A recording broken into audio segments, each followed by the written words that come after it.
roll call. Councilmember Diamond is absent. Councilmember Aramo is absent. Councilmember Mandel. Present. Vice President Bendo. Present. President Moore. Present. Let the record indicate the presence of acting city manager John Lorenzo and acting corporation counsel Greg Callisto. That was moved to the second. Okay, I'm gonna ask our acting city manager, Miranda, to lead us in the pledge. May veterans right hand salute, everyone else right hand over heart. I pledge allegiance to the flag of the United States of America and to the republic for which it stands, one nation, under God, indivisible, with liberty and justice for all.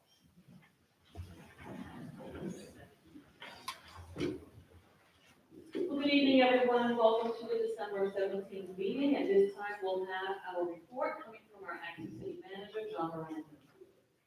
On Friday, December 6th, under the command of Chief Richard DiGiacomo, 52 Long Beach firefighters and another 25 from neighboring departments worked together to extinguish a fire at 668 West Broadway. It was a wind-driven fire which caused dangerous conditions for the interior teams. Due to the coordinated effort by the members of the scene, the situation was quickly averted, allowing all firefighters to go home safely while saving the entire structure. Thank you to all of our firefighters who moved to Long Beach, including 4 paid firefighters and 48 volunteer firefighters who worked together under extremely dangerous conditions. We would also like to thank the many firefighters who assisted from the following departments: Lawrence Cedarhurst, Oceanside, Island Park, Point Lookout, Lido, Inwood, Woodmere, and Rockville Center. In light of the recent attack in Jersey City, the Long Beach Police Department has instituted enhanced patrols of religious institutions of all faiths in the city to provide increased protection against potential threats. The department has maintained a database of all upcoming holidays and an updated list of emergency contacts for emergency planning purposes. These measures, along with incorporating routine yet irregularly timed patrols of religious institutions, allows the Long Beach Police Department to provide a visible deterrent to would-be assailants, better determine where additional resources are needed, and reassure worshipers of all faiths that they are both welcome and protected in our city by the city.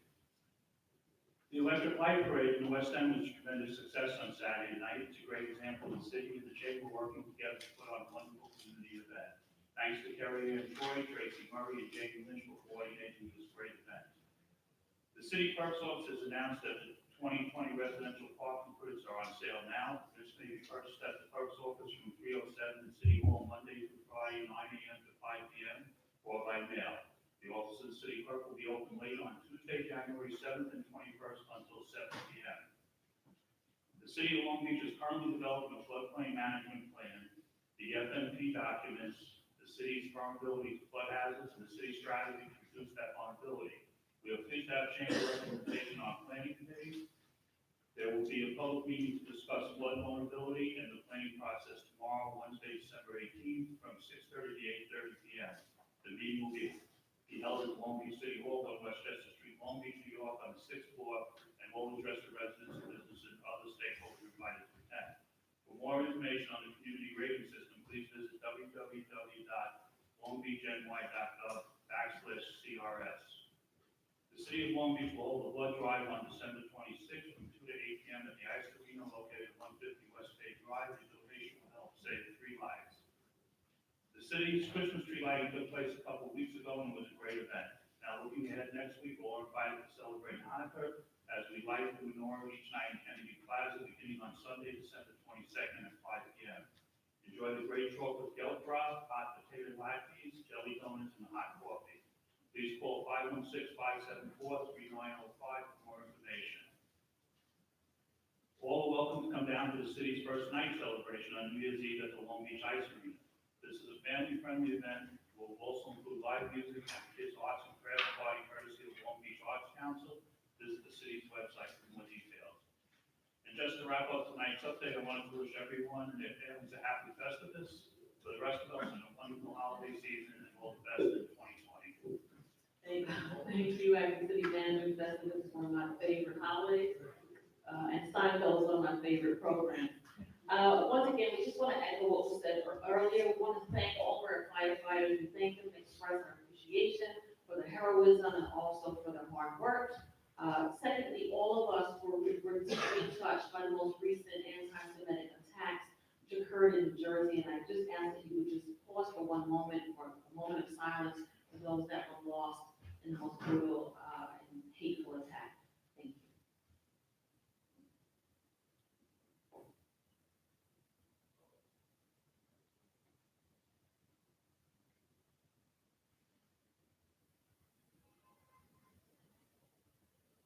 Thank you for that time. Lastly, on behalf of the City Council, we once again want to echo the sentiment, Merry Christmas to those who are celebrating, Happy Hanukkah, Merry Kwanzaa, along with the winter solstice for those of you who also celebrate that holiday. To you and to yours, we are greatly appreciative of all that you do to make this city the most wonderful city to live in. And with that, at this time, we have a special report, special presentation. Before we do that, let me, as it's noted at the bottom of the calendar, I'm going to hand out the state audit report findings officially to the council. Copies of this report are on the website under the budget page on the website. Thank you.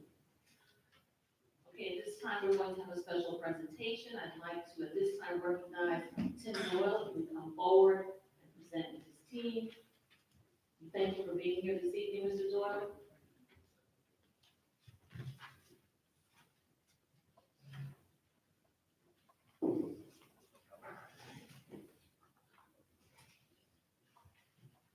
Thank you. Let me begin by thanking you for inviting us this Just raise your microphone a little bit, Mr. Doyle. Thank you. My name is Tim Doyle. I'm the partner on your engagement for the audit of the city. We provided a document that gives you a little insight into our planning of the audit, timetables and such. I just wanted to go over a very summarized view of that document. You can certainly read the document at your leisure.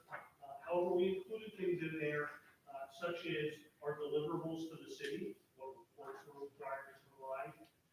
Also documented our responsibilities as well as the city's in a financial statement audit. We also discussed the timing of the audit. So we've been in here to do some preliminary procedures. We're coming back in January, February to do the final field work procedures. And so those timetables are set forth. Additionally, we will be asking the City Council for information throughout the audit relative to the fraud concerns. That's a general inquiry that's done on every audit, but we'll ask you for any insight you may have, also on related party transactions. So you'll get a formal request on that, but we've also included within this document that I'm providing the contact information for myself, the partner, Heather Briggs, who is the principal or the day-to-day person on the engagement, as well as our IT staff and our professional excellence person. If for some reason you felt uncomfortable reaching out to me as the partner or the principal, our professional excellence leader is separate from the engagement, so we give you that opportunity. So this information is so that you can contact us at any point during the audit. So if there's something that comes up later that you want to discuss, you can certainly reach out to us. So that information is in there as well. We also document in there our process, how we conduct the audit, and key risk areas that at least preliminarily we looked at. We've identified through your third-party audit reports, OSC, as well as your prior audit reports, that there are definitely some challenges that the city is working on. We look forward to being able to assist with you meeting those challenges. Again, my name is Tim Doyle. I'm the partner on the engagement. If you have any questions for me today, I'd be happy to answer them, or again, you can reach out at any time. Any questions from the council at this time? We need some time to review and reach out to Mr. Doyle. Thank you so very much. Thank you. Okay, now we're on to the council. Okay, first item on the calendar is a resolution authorizing the acting city manager to enter into an intermunicipal agreement for the transport and disposal of municipal solid waste. Okay, at the end of December, our contract with the town of Hempstead for taking our municipal solid waste to the Merritt Transfer Station expires. For the last 6 months, when Deputy Commissioner, I've been working and negotiating with both the town of Hempstead and the Sanitary District 1 to come up with a proposal that will save us money long-term for the city. This is now just for MSW for solid waste. This does not include our recyclables, which contract ends at the end of next year in 2020. At present, our last payment, we paid $94.31 per ton to the town of Hempstead. Their starting salvo would be $95 per ton and would go up either 2% or the CPI each year, whichever was higher. And their starting price was $95 per ton. We do approximately 19,067 tons, that's been the average for the last 5 years of MSW.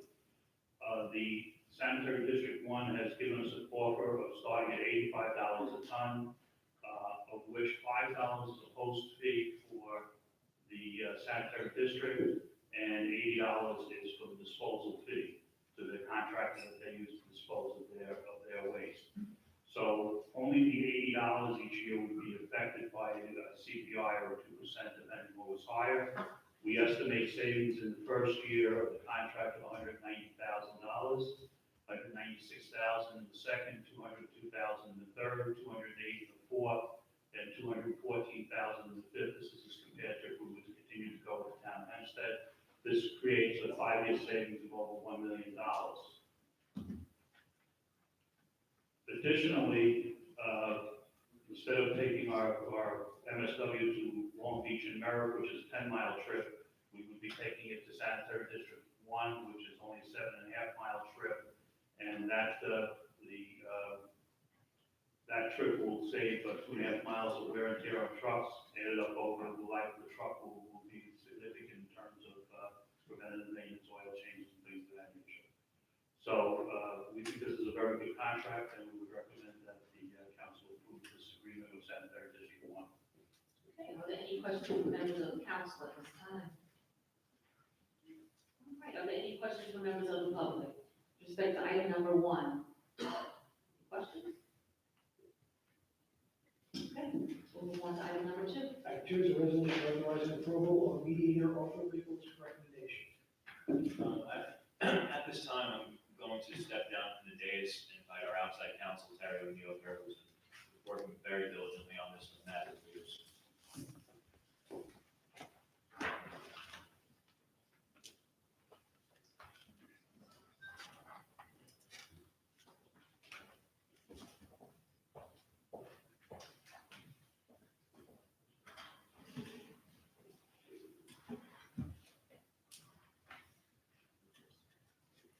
Good evening, Mr. O'Neill. Thank you for joining us this evening. Good evening, thank you. My name is Terry O'Neill, I'm a partner in the law firm of Bond, Shanigan King. We are the outside labor counsel for the city of Long Beach, involved in negotiations with various municipal unions, also Long Beach resident for 45 years. A little history is important, I think, in terms of what's going on here. The police negotiations are subject to something that the other unions, other than firefighters, are not subject to, and that's something called interest arbitration. It's a long, drawn-out process, and the city went through it last time with the police, and that arbitration award expired in 2015, almost 5 years ago. Negotiations started for a successor in 2015. They went through a process called mediation, which means a third party comes and tries to get the parties together to agree on a contract. That was unsuccessful. Then moved to the process called interest arbitration. Some of you may be familiar with it, some of you may not.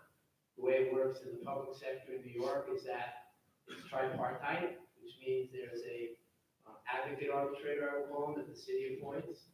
There's an advocate arbitrator that the union appoints, and there's a neutral who's selected from a list supplied by the Public Employment Relations Board. In this case, the advocate arbitrator for the union was a former union president. He was actively union president when it started. He's since retired during the process. The neutral was someone who worked on the prior arbitration award, so he wasn't new to Long Beach, he knew a lot about the history. The cases were put in, they were voluminous, we had a number of days of hearing. The city's case involved very much the ability to pay and the fiscal stress factors that have been placed on it by the state, which requires an interest arbitrator to place 70% weight on ability to pay. And given those of you who are taxpayers here, you know we've been through the last few years, we've been stressed. So the cases got put in, and after that, the voluminous briefs, they all in the end would be public records. And then the panel sits, which means myself, the former union president, and the mutual interest arbitrator. And we must have had 4 or 5 sessions that were very lengthy. And as it came to our attention that if we came out with an award, it's limited to 2 years under the statute. So that award will cover only 15, 16, 16, 17, and we would already be 3 years behind when we finish with the award. The result, neither party thought would be advantageous to the city or to the union. So we then listened to the arbitrator, who also served as a mediator as well, which means it doesn't have binding effect, but he tried to get the parties together.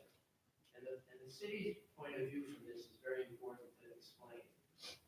We've been faced with, everyone here, I guess, probably lives in Long Beach or is familiar with the payouts that have taken place over the years. They've gotten a lot of publicity.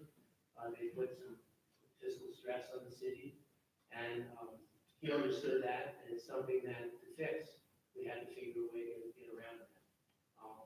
He mediated. He's a very experienced mediator arbitrator. He saw common ground in our positions, and one thing that he thought was absolutely necessary is that it had to exceed 2 years. There was no reason to do something for 2 years and then start over again 3 years behind.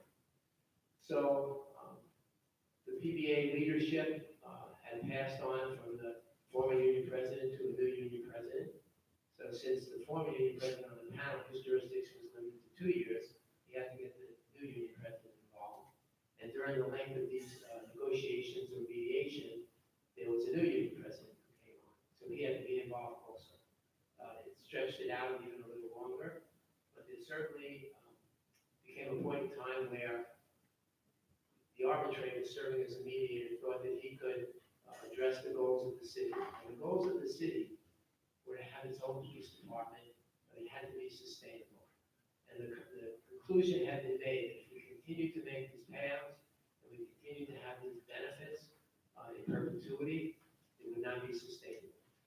That meant something that living here, I didn't want to see. I don't think anybody I talked to wanted to see. I thought we have a good police department. They perform a very valuable service. The service is terrific compared to having Nassau County provide us with cars. There's a lot of bad results. I would say that there are certain results if you go to Nassau County that are, they determine how many cars will be servicing this area, not the city residents or the city elected officials. That's one thing that we wouldn't want. Secondly, probably from the PBA's perspective, we've been advised that anybody on our job with more than 20 years of service would not be taken into the county's employ. We have a lot of people on the job with more than 20 years of service. We don't want to see that happen. They certainly didn't want to see it happen. So in that context, he came up with a recommendation. It's a multi-year recommendation. It covers a number of years going forward. And it was something that the union member of the panel said he would recommend to the membership. The successor president, he was called in, he said he would recommend it to the membership. The current union president was called in, and he said he would recommend it to the membership. We anticipated that that ratification vote would take place this prior Sunday. I, on behalf of the city, police commissioner, who I think is here, sat in on some of these sessions. He also committed to recommend it to the council as well. So everybody was ready to recommend it, and then we were running out of meetings and running out of time, and this council, including the 2 people who are not here tonight, have kept apprised of what's been going on. So rather than make this an issue for an incoming council, I thought it best, as did they, that we should have the people who are here who live with this process make a decision on the topic. So I took my responsibility seriously. I recommended it to the council to ratify. The PBA has put off their ratification meeting, and I wouldn't say it's their blame. The mediator got the recommendation out a little bit later than anticipated on Sunday, so they couldn't do their ratification on Sunday. I suggested Monday. They said they couldn't do Monday or Tuesday, which I also suggested, so we have it ratified by tonight by the PBA, and then we would have it ratified tonight, hopefully by the council, and be able to explain, go over it, whatever. The mediator contacted me when he found out that the PBA's ratification was not going to occur until Thursday.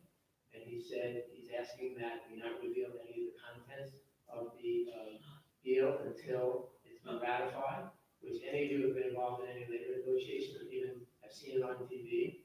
No one gives out the terms of the agreement until it's been ratified by both sides. So he's asked that we not go through the details of this until the next meeting.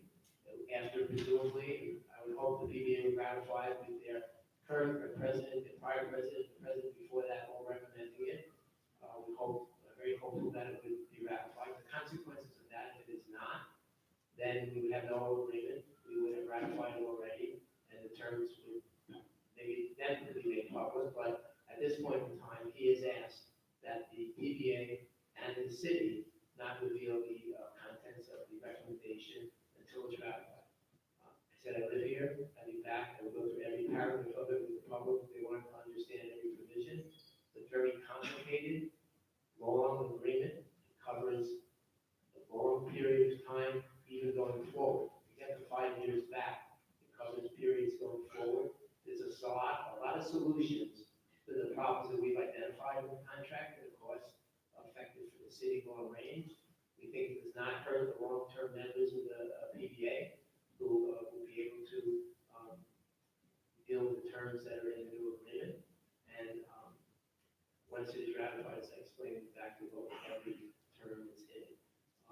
I think, I must say, I've been doing this, I hate to say this, but I think 49 years now. I've never had a situation where we had a union ratify after the employer. And it's very unusual, a lot of circumstances, elections, boards, timing, getting the deal done. But the thing that I think is most important, at least from the city's point of view, that after you hear all of this, and after this council has heard it, I hope that they believe that it has made this, it would make this a sustainable police department for the next lifetime, hopefully, but certainly for the duration of that the agreement. And that the PBA would see it likewise is very bad consequences for everyone.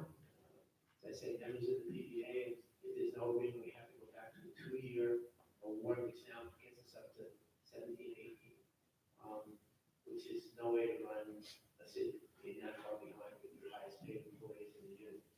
So that's the status. I've asked the council so that we can have this done by Thursday to ratify, to have the PBA ratify on Thursday, and then whatever kind of meeting you want, whatever you want. I'm happy to be back here to go through every detail of it. It's a very lengthy, complicated agreement, but in the end, I would say what it does, it allows us to continue this police department.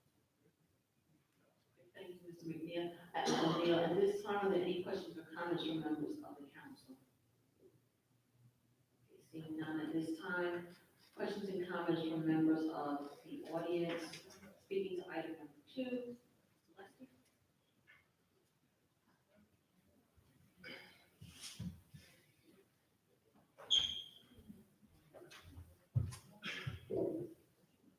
No offense, Mr. O'Neill, but are you kidding?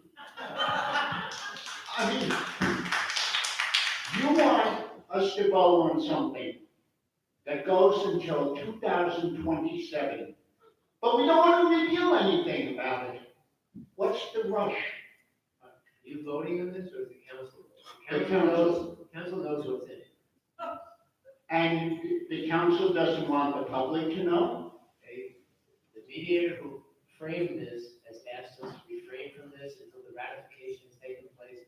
That part I'm not, I have no problem with that, then why rush it? why rush it, because is there any meetings between now and the end of the year? No. Then who would vote on it? People who have not dealt with it for the last 2 years. The people who are going to live with it, the proper people to vote on it. There are people here who have done it. Sitting at the table. Yeah, I know, and you have the public who's not allowed to know anything about it. That's not right. It's not a We are the ones that pay. I understand that. I understand you pay too, you're a taxpayer too, but we are the ones that pay for this, okay? And I'm surprised as a taxpayer you would allow something like that, but you know the terms. You know the terms, so, you know, I'm not saying it's not a great deal, it might be a great deal, But the idea of voting on something before it's even ratified is absurd. I've never heard of that. It's unusual for the reasons I explained. I understand why it's unusual. I don't understand why it has to be rushed before we even know anything about it. You'll be glad to come, you said, and explain it after the fact. When you say, well, like I said, the people who are voting on this, who are all sitting here tonight at the table, they know the details of it. If they think it's a good deal for the city, they will vote for it. If they don't, they will vote against it. Same with the PBA. And I would ask those people to wait so the public knows what you're voting on. That's what we elected you to do, to inform us. You spoke about transparency, all of you, when you ran, spoke about transparency. Now to vote on a contract, which is the biggest expense in the city, the biggest. We spent millions, millions, millions of dollars on this police force, okay? And I'm not saying they're not great, but you know what? To try now to put in a contract that goes over a 12-year period without telling us anything about it, except we can't divulge it to you because the arbitrator doesn't want us to, is not right. It is not right.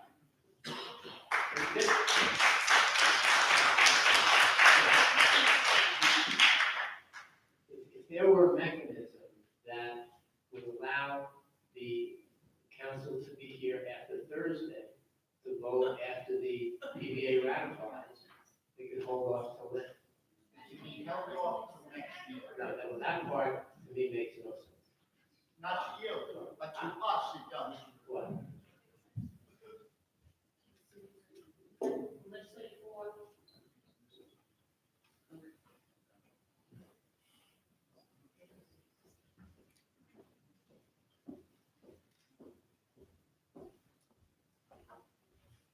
Good evening, Denise Ford, 36 Ohio Avenue.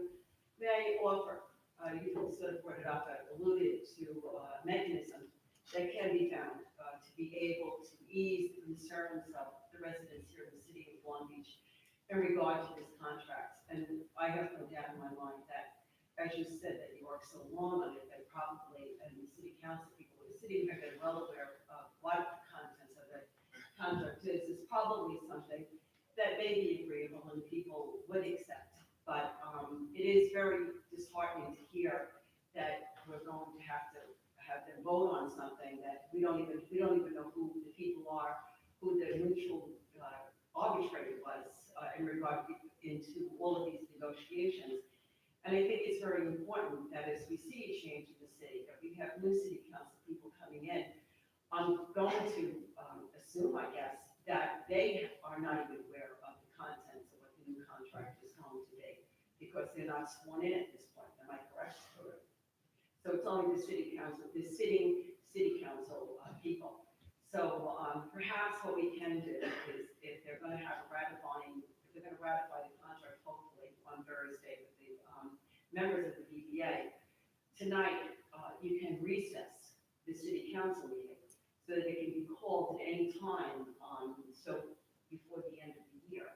So if it is, and I know it puts a burden on the city council people, but perhaps it might be something that you can recess this meeting, and then perhaps maybe Friday or Monday, reconvene, allow the residents to hear the basic elements of what the contract is before the vote is taken. And then that will also give an opportunity for the incoming city council people to hopefully sit in this audience, or at least be able to watch it on video, so they are aware of what this contract is going to do and what impact it's going to have on the city finances.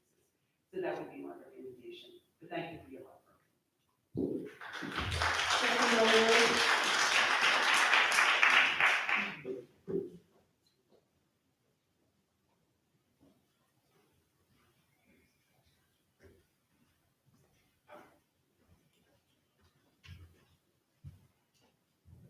Denise Ford kind of summed up what I was going to say. You know, the new people coming in have been to all these meetings. Some of them are here right now. I don't think I don't trust anything where someone's rushing me, no offense. And I don't trust anything where the people who are gonna pay the bill are not being led in on the details of the deal.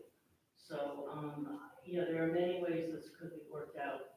Like legislator Denise Ford said, there could be a special meeting. You could summarize, sum it up to the new city council. And there is a special, January 1 meeting, that is for something else, but you could also include the vote there. But I don't trust so much to have, something rushed and something this important hidden from sight. I think it should be ratified first, and then I think, the city council should vote on it. Just in terms of the comment about it being rushed, Yes. I have met this council, including others who aren't here tonight, to keep them up to date. And otherwise, if you came into this cold, it's a very complicated contract, there's a lot of issues involved, the solution is very complicated, so it hasn't been rushed for them, it may be rushed for the public, I understand that point. But they certainly have been informed along the way, they're fully informed tonight, they've got cost figures from the controller's office on the savings, the offsets, when people we think will be leaving, projected, dealt with all those issues, so it isn't rushed in that regard, I can say that. No, I appreciate that end of it. I trust that it's done, the correct way, but I think the new people, first of all, two of the council members are not even here tonight. Second of all, the new three that are coming in are pretty bright, and I think they can catch up with it if it came to a situation where they had a ticket on instead of the existing council. I will say this much, when I told you before during my long story of introduction that the union made a representation that they would recommend it for ratification. It's something that people in this industry, for want of a better term, take very seriously. They should have been confident when they made that representation that they could sell it to their membership. I did the same. These are the people I worked for then. I was confident, given the history of providing them information along the way, that they would support holding it up for a group I've never met before, and though I would still have to try to sell it legally, I'm obligated to do that. Whether or not they would buy it, I don't buy it. I think they would, because I think they have the same goals as this group here in terms of sustainable police development. And this, I think, accomplishes that goal. I think that's a good point, but no one can really tell what they're going to do on Thursday. And as a city, we've been screwed over for decades with this payout and stuff. And your timing is there. You know what I'm trying to say? If they don't ratify, the EPA must ratify. Then you don't have to worry about this. Right, both sides have to ratify. We would hope they would ratify, because if you have three presidents who have been there for the last 5 years recommending, you would think the membership would follow. Stranger things have happened. That's right. You would think it would be ratified. Okay. Thank you. Thank you, Sam Pinto.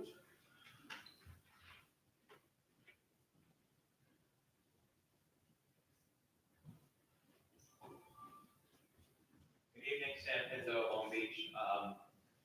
My question is to this, is that you guys understand the optics of this right now?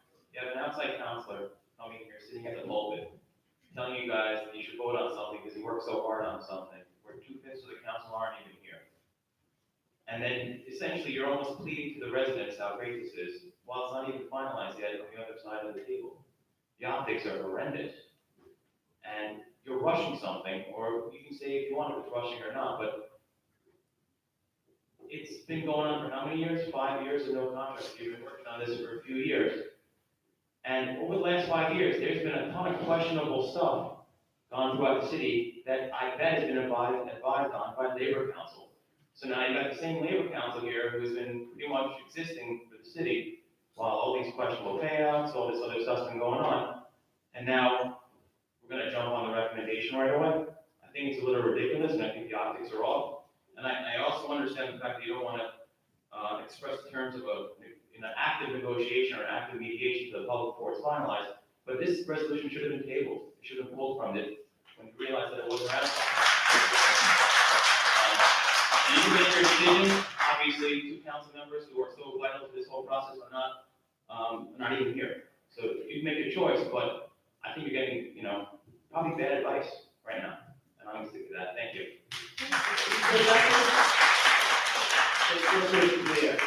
This one's clear, you won't find my name on any of those reports, and nothing to do with any advice about any payouts ever.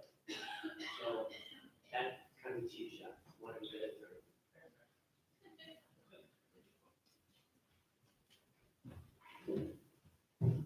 Good evening, Jacob. I mean, how is the public expected to give informed input on this item when we have no idea what the recommendations even are? It's reminiscent of the Obamacare debacle where it was said you had to pass it in order to learn what was in it. That's essentially what we're being asked to do here. You know, this is this vote permissive or is it mandatory? I mean, if you guys vote for this, are you obligated to these terms? Only if the PBA ratifies. Okay, so there's that. The other thing is, as Mr. O'Neill pointed out, the arbitration award is capped at 2 years. I understand the benefits to the city of having labor certainty and having things resolved and you can plan out budgets and such, but this kind of an obligation for such an extended period of time may or may not, I mean, again, other people have said it may be the greatest, but maybe these guys cut that thing in half. We don't know. The whole purpose of this exercise, public hearing, is so that the council can get input from the public, some of whom have experience in the negotiation of public sector collective bargaining agreements. People who may be able to give you the benefit of their input and expertise, but they're denied that opportunity, at least on any kind of informed basis, because we're flying blind here. This, you know, it's impossible to know whether or not this thing makes sense. I also think the timing of it smells, you know, it's in the 11th hour of an outgoing administration. And again, I want to reiterate, this could be the best labor deal struck in the history of labor deals. But without knowing and without giving the public an opportunity to weigh in, I think it would be irresponsible of the council to approve this and saddle the next administration with picking up the tab for it. You know, it's just a really, really bad idea. As Sam pointed out, the optics of it are pretty horrendous. And the other thing is, whatever the terms are, the city could very easily voluntarily enter into these same terms with the PBA 2 weeks from now, 2 months from now, 6 months from now, whatever the case may be. It seems to me like the claimed urgency that Mr. O'Neill spoke of is wholly contrived. I just don't see it. And again, you know, that you guys know the details of this deal, that's great, but we don't know. And I don't know what the point is of even affording the public an opportunity to speak about it when we just don't know what it is we're speaking about. Just one thing in terms of process, at least in the bargaining I've been involved in for a long time. The public doesn't know the terms of the agreement until it's ratified that night.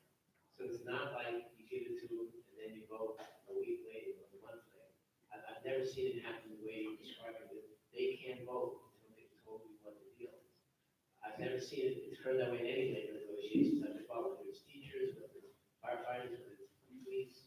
Well, again, I know you've been doing this a long time, but it seems like your advice is kind of self-serving. Also seems to be putting the cart before the horse here. If the PBA wants to ratify it and then disclose the details so that we can come back here and have the council approve it, that seems to make a lot more sense to me.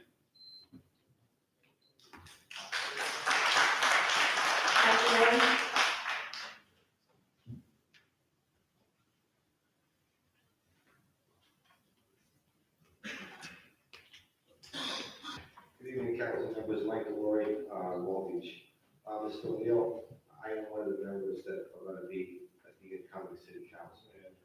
My background is in finance. I don't think anybody up here has a background with the background that I have. Not saying that I'm better than anybody, just that I deal with a little bit more finance issues on a more often basis. Karen McGinnis is an incoming city council member-elect. She's a financial executive as well. So my point is,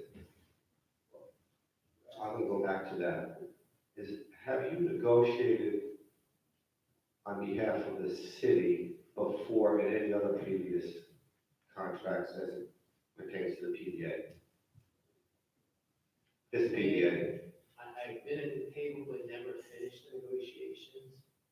Many years ago, 15 years ago, we had negotiations that I was involved in with the police, but an election was coming up, and then everybody's position changed, and all of a sudden, they had different people close the deal. I did not negotiate that. okay. Something similar is happening here because there was an election and it seems like this is going to be voted on prior to the new incoming council. I'm not recommending one way or the other. It's for me coming in, not knowing any information as far as a long-term contract that may affect my ability or the other people's ability going forward. The other question I have, if you can answer it, is whatever happens tonight, has the city controller or anybody gone through the financial impact to finance this, whatever the amount is between June 30th, 2015, up through and including December 31st of 2019? Because I imagine there's going to be a large dollar amount that's going to have to be funded. Would I be accurate to say that? No. Okay. This contract running through the year we're in now, which is 1920. What about 2015 to 2019? It's retroactive. Well, you asked the question, no money would have to come out of the budget to pay for it. Okay. It's a very. Is it deferred to a future year? Some could be, some could not be. There could be zeros in there. There could be deferrals. There could be a lot of things that make it. See, no money was budgeted for the last 5 years for any PBA raises. Understood. I will tell you a position I took during these, I'll call them negotiations, as opposed to an interest arbitration. I said, we have no money to pay anything in 2015, 2020. Unless you give us concessions that can fund it. And I'm not talking about a one-shot concession in exchange for a raise that goes on forever. So we came up with solutions that are very complicated. You understand this, I can tell you by the questions you asked. They're very complicated, we achieved that. And then going out, we achieved other things that would make this sustainable, which meant the people now were making a lot of money, big payouts, they have to leave if you're talking about sustainable. They had to be replaced by people with lower salaries and different benefits. We achieved that. And you are a resident taxpayer of the city of Long Beach? Harding Avenue, I won't give my full address because. No, I understand. Firefighter. I believe what you're telling me. I don't know the outcome tonight or what's gonna happen, but I'm sure after I am sworn in, I can look it over and have a better understanding. And if you've done labor negotiations, if you've been involved in them or in any role, timing is very important. I thought this was gonna be done a long time ago. I didn't plan to do things this way. I don't like it. I don't like the optics. But it's a deal that, when I say my heart is in it, selling it, my heart is in it, selling it because I do want to have a police department here. I think it's unaffordable now. It's not sustainable. I want to have an Nassau cop. I want a Long Beach police here. And I think everyone who would vote for this would agree that that will be the end result of this. And it's not going to put any undue burdens on your council going forward. And there's benefits to your, remote police department, they know the area, they know what they do, so, but we have to have that balance. And I will tell you, they don't ratify it, and they don't approve this contract. My advice is, let's get Nassau County, and let's start talking about doing their goal. Thank you for your answers. Benny Verano?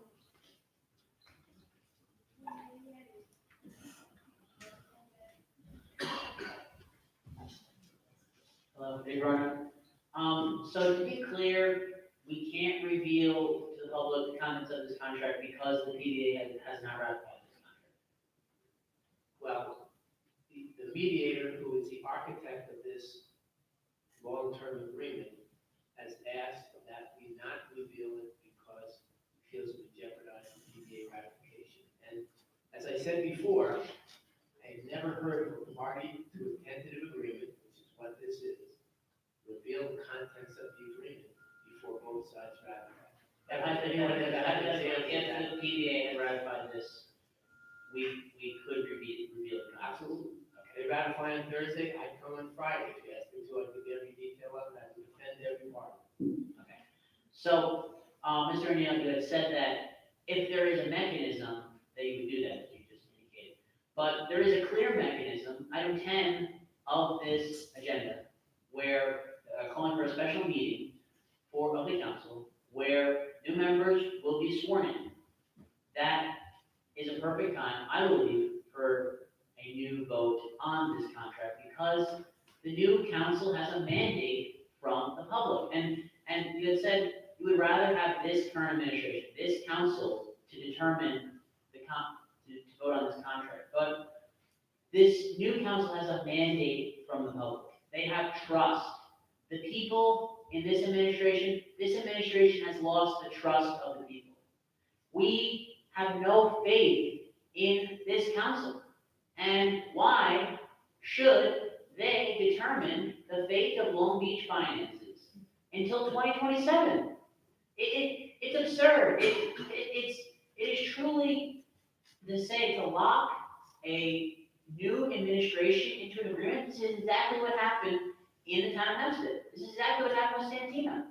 And how can the public be sure that the issues of the old contract, such as separation pay, $316,000, according to New York State, is the average separation pay to a police officer. There are massive minimum staffing requirements. We have some of the highest paid police officers in New York State, according to C3 New York. How do we know these issues are fixed when we can't trust the administration to release their audit on time? We can't administration tell us the truth. The public has no faith in this. The public has no faith in this process. We need to table this contract now. I just said, you mentioned something about minimum manning requirements. Yeah. We have no minimum manning requirements in our police It was that's it. And secondly, you mentioned. Well, that's it. During a budget presentation, someone had said, yes, we have staffing requirements. So again, we can't trust the administration in their own budget. How can we? Let me explain the difference. There are contracts that are written that have minimum manning requirements, and you have no flexibility with it. You have to do it because the union contract says it. We have no such provisions in our PPA contract. We have internal guidelines that the commissioner uses. If you go below this number, we call somebody in overtime. You don't have to do that. So the only minimum manning requirements is self-imposed. And the second, you mentioned something about 2027. Where did you get that? In the agenda, where it says, item 2, it says that this, whereas the mediator Regal made a recommendation for the parties to resolve the dispute covered in the period of July 1st, 2015 through June 30th, 2027. So that to lock us into a contract for the entirety of the new administration, I think is wrong. And B, at a budget presentation, I believe it was in 2017, they had said that there are minimum staffing requirements in the contract. So thank you for that clarification, but it just proves my point. How can we, if the administration lies or grossly has represented the contract in a public budget presentation, why should we trust them now? Thank you.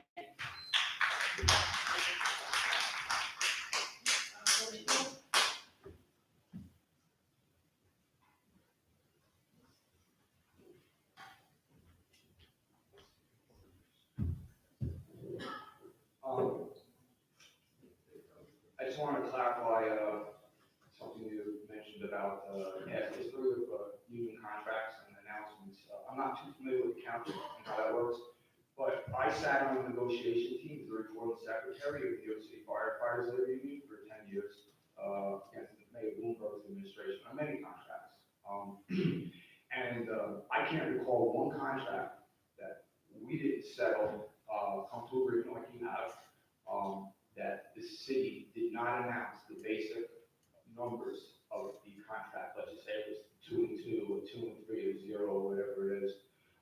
They always announced it beforehand. They may not have put out all the minutiae of it, because that does require a little bit of time to explain. But by the next day, that information was put out. We negotiated in the middle of the night. Additionally, the ratification process in New York City firefighters union and also New York City Police Department. And by the way, Arthur Regal was the arbitrator on several of the police contracts, if I recall correctly, and he's well respected. I think he did some fair agreements, arbitration awards.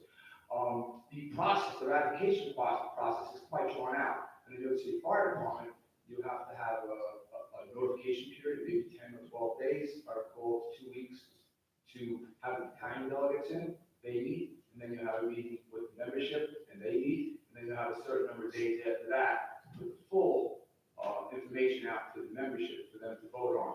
So it's quite a bit of time for everybody to digest everything, and in this instance, we're missing all of that. And I think it's a disservice to the members of the unions to have to vote on something before hearing what the neighbors think about it too. Because the word is out, and we're all members of the community. So I just wanted to clarify that the information you've given about, you've never heard of it, I trust your word for that. But in the city of New York, that information was always put out, at least the signing points, so people could digest that. And then later on, what would happen. So, actually speaking, it's not always done that way in the state of New York, certainly not with the larger unions. And just so it's clear, most unions has constitutional bylaws about how the ratification will be held.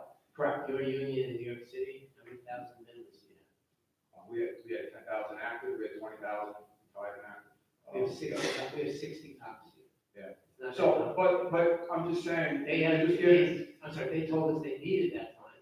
We would know that at the time. I get that, but it's not just about them. We've got people here who want to know. I gotta say, I'm a labor guy. I'm a labor guy to the core, I do believe in management's necessity, especially in the situation we have here in Long Beach where things are tight. And I'm not saying I distrust the process. Again, Arthur Regal is highly respected. But rushing this, I think as Sam Pinto said, the optics don't look good at all. And I think we've all worked very hard to get into office with new people and to say we're going to have the optics out there so everybody's transparent. And it doesn't appear that way. I know in the city of New York, constantly it's the appearance is what, creates a lot of problems. So I think Legislator Ford suggests a meeting on a Friday, possibly, of the council, after it's announced. In my opinion, it's still short, but, I'll refer to the council on that. That's not my call, and maybe that would be the best thing to do. But certainly, that's not the way it's done everywhere in New York, and it's the city is not bound by the union bylaws, and the city is one who announces the information. I know myself. Please move to a summation. Yeah, I will put it out to the membership right that meeting, regardless of the time was I spend to get that information, all the main points out, and from there the media would get a hold of it anyway. Consider it sending the 365 hours, and there's no secrets. So that's. The one thing I probably would agree with, the optics don't look good. I understand what everyone is saying about that. This was certainly not my, I wanted to be here months ago. Yeah. We just didn't get it done until last week. Their meeting that they were gonna have on Sunday didn't get done. I don't like going first, and that's why, he said, please don't reveal provisions, because it might upset. The last thing I would like to see happen is the police voted down. The consequences of that, frankly, All right, might be I understand. disastrous. Well, Thank you. Thank you very much, and Any other questions, comments? Can't see you, just stand up if I can't see.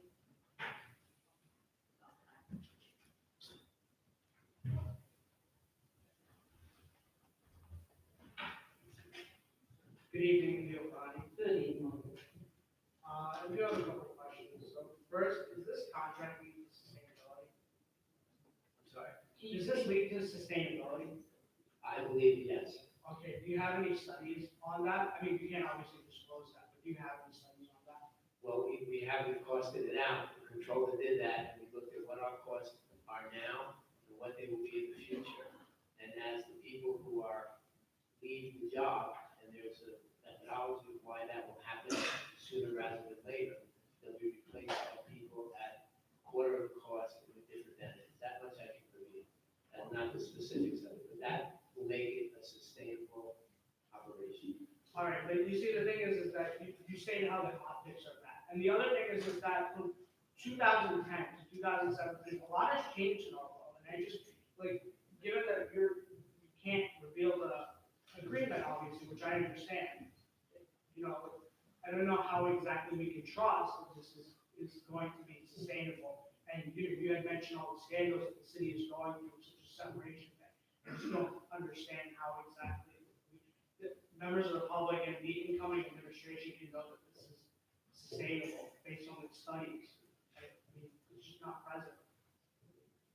There's no studies on what exactly happened with separation thing. I mean, these are all big issues. And then also, you know, our world is obviously going to change in 7 years. I wouldn't be here if there weren't a solution to the separation. That would not be a sustainable separation. But, you know, I mean, how confident are you in the methodology that this will last for 7 years? Just don't know. Pretty confident. We've been at this for a long time with someone who even the union person said is a very experienced, respected person, Mr. Regal, who's the mediator in this.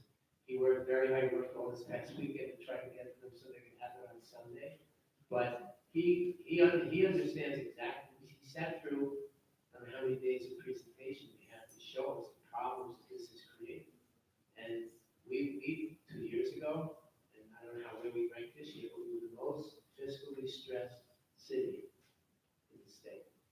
He understands that. But given those problems, like, why is there no transparency? Like, why do you have to vote on this tonight? Why can't you move it off until next week when they do ratify? Like, why exactly, given all the problems we have, which you acknowledge, why can't we wait at least a week?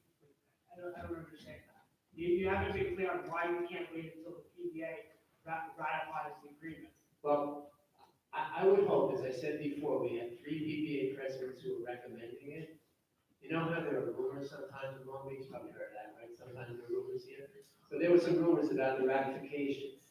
And frankly, you know, if they're listening tonight, which they may be, if they think this is a good thing or a bad thing, it may affect the vote. I think they're entitled to present this package to their people the same way I was, and the people who have been listening to this. The 2 people who are not here, I talked to them about it for the last 6 months. I wish. But you have to understand, it this is not a level playing field, right? This is the city of Long Beach that we're talking about. Given all the problems that we have, I really wish that we could at least hold this off.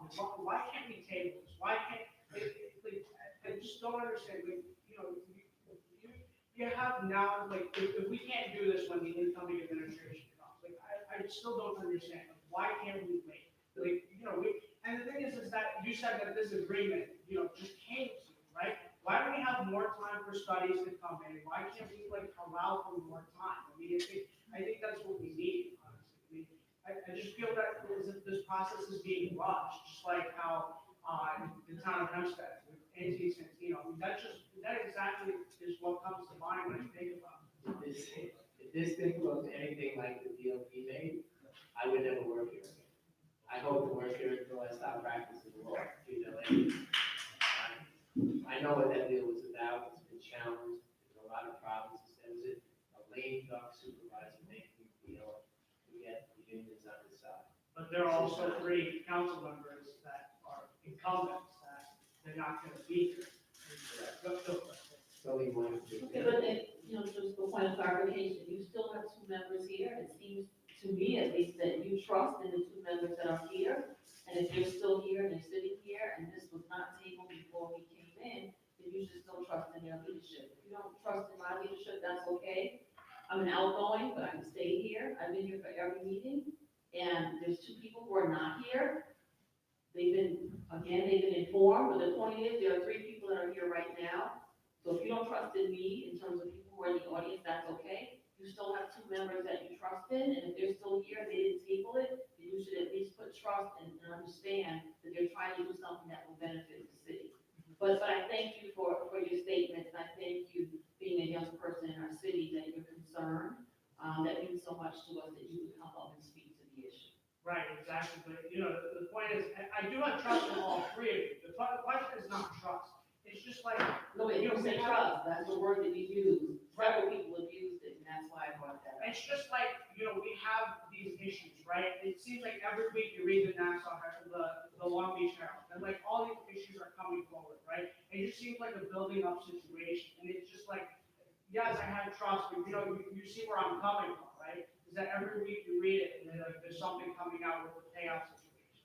It's just so hard for me to see even, you know, say, yeah, go ahead. Right? Thank you. Ivan Hessen?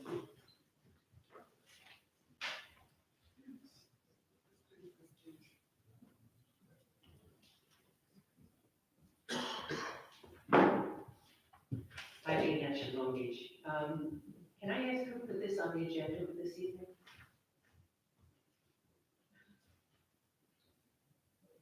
I guess I can. Can I?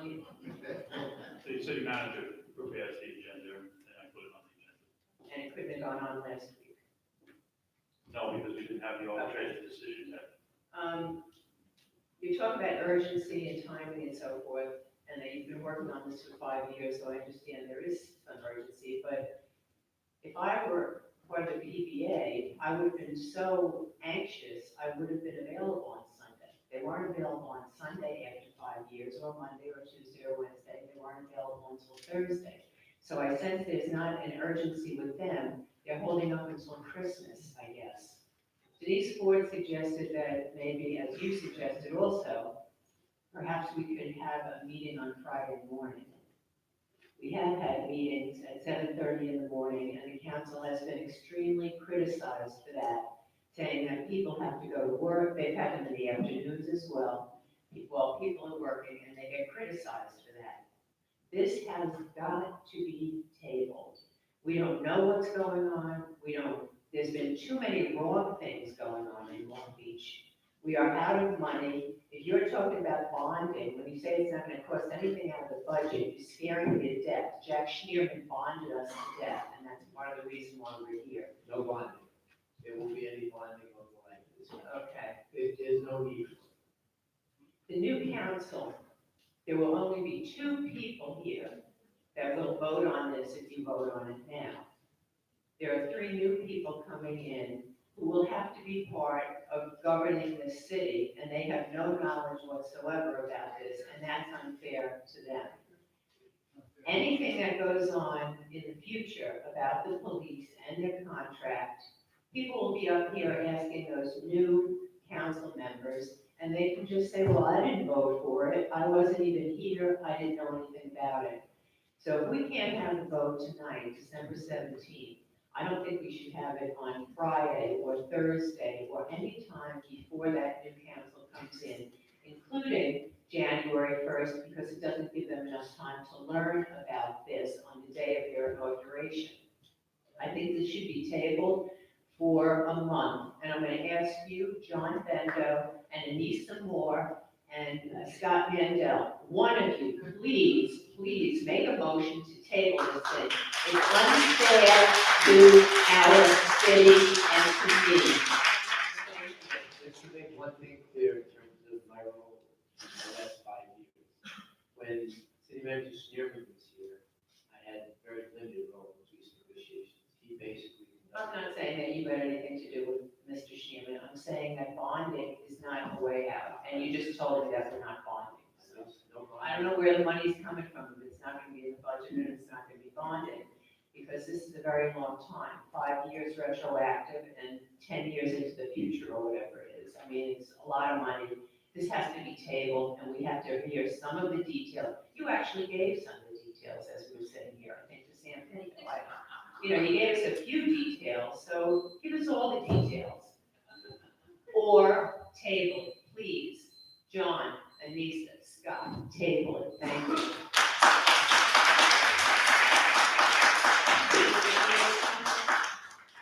Any other comments? Yes? Mr.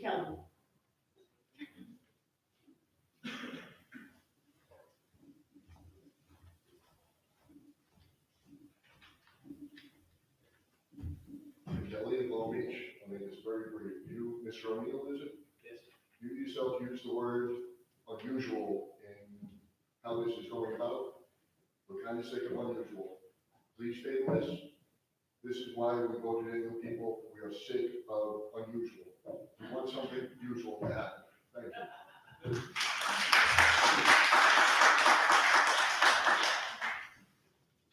Any other comments?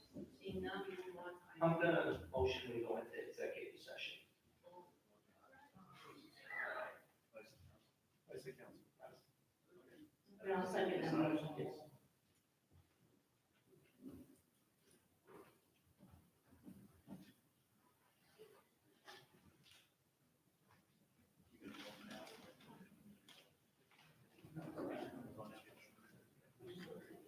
I second the motion.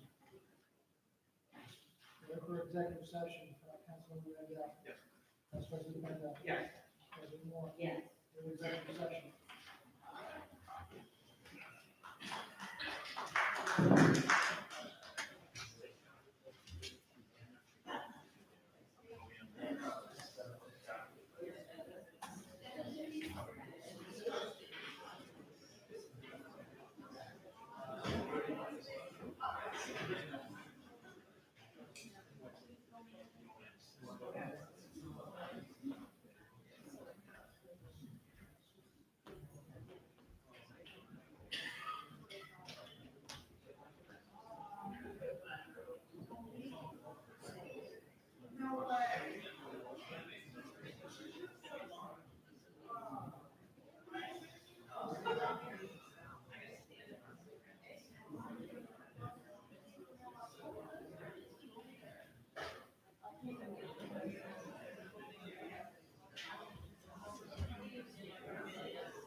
Yes, couldn't make it easy, could you?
Thank you for your patience at this time. I'm going to make a motion to close the executive session.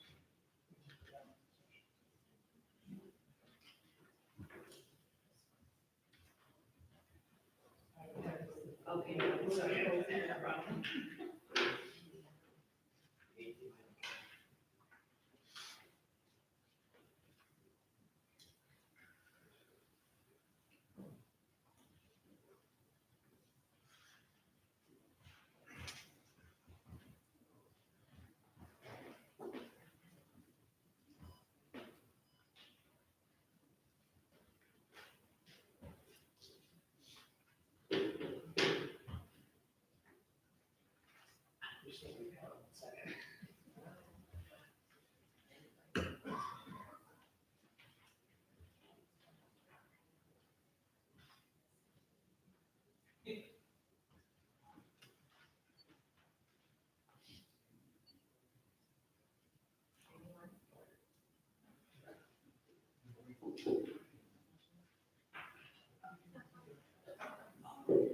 Thank you. All right, so a motion to, again, close that executive session.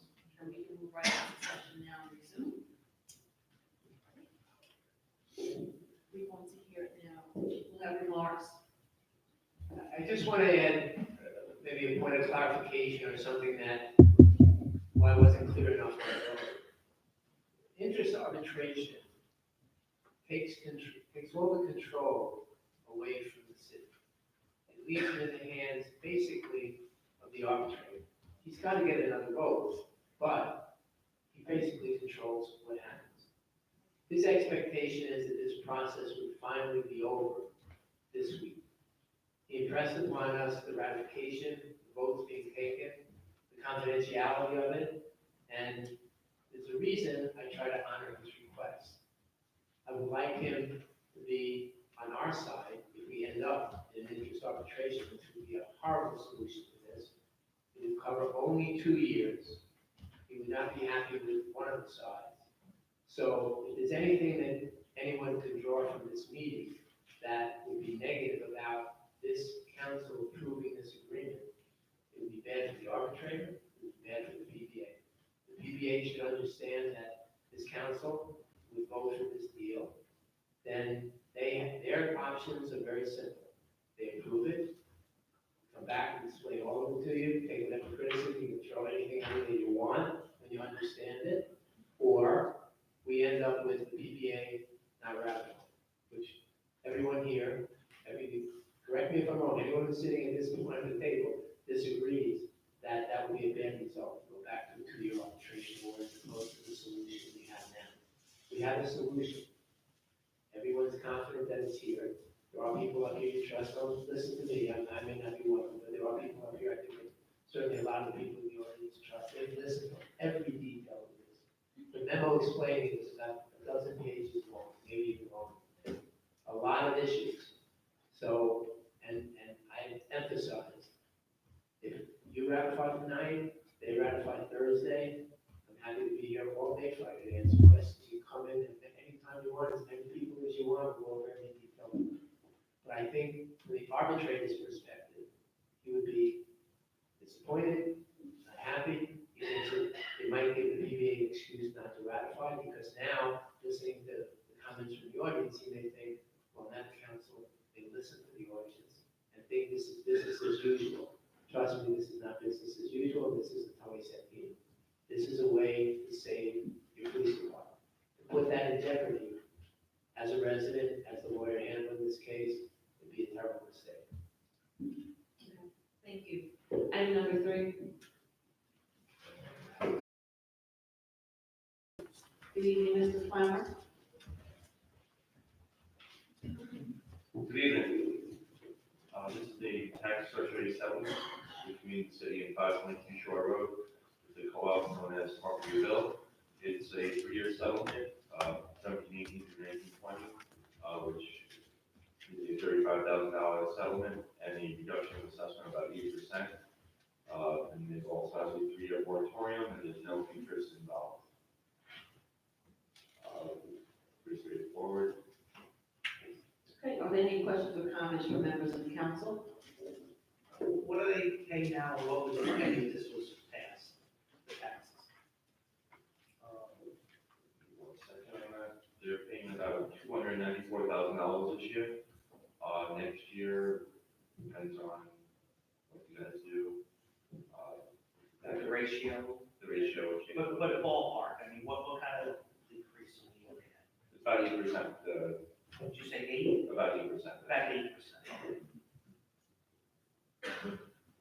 Questions? All right, at this time, we'll open up the floor to members of the public. Are there any questions, again, with respect to item number 3? Item number 3. Yes, Mr. Pinto.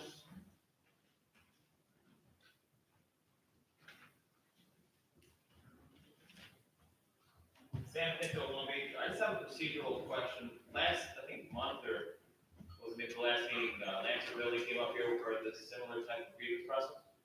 Similar, right? And I think it was the validation for approving such a argument because the commercial businesses are taxed similar to the, but they're not taxed similar to the residential businesses, and this is a residential business?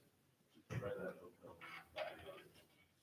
So I just don't understand, that was the key indicator for why we should approve that last one. Why is the opposite occurring today? That's not understanding.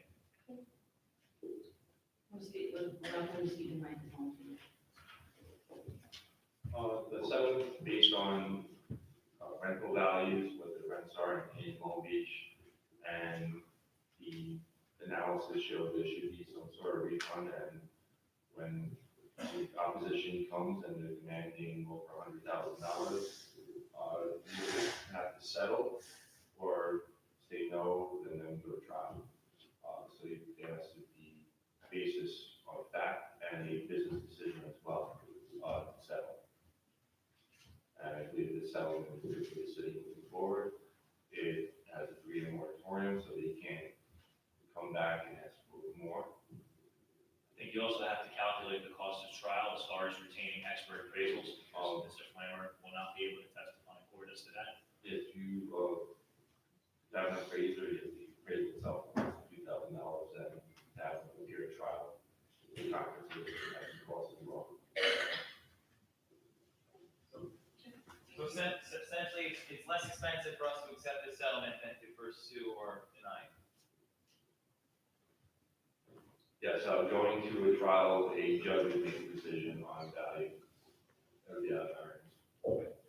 I just don't really understand too much about how last time we were pushing for this grievance acceptance because of the fact that we were worried that the business may leave. I doubt that the school residents would leave. So just wondering on the whole process, right? Is that the case? No, there's a basis on the valuation, or our valuation was a little bit higher at the time, and that was the reason for such a larger settlement for that building. Okay, thank you. Thank you. Any other questions? Item number 3, all right. We'll move on to item number 4, thank you. Item 4 is a resolution authorizing the acting city manager to issue a letter of support.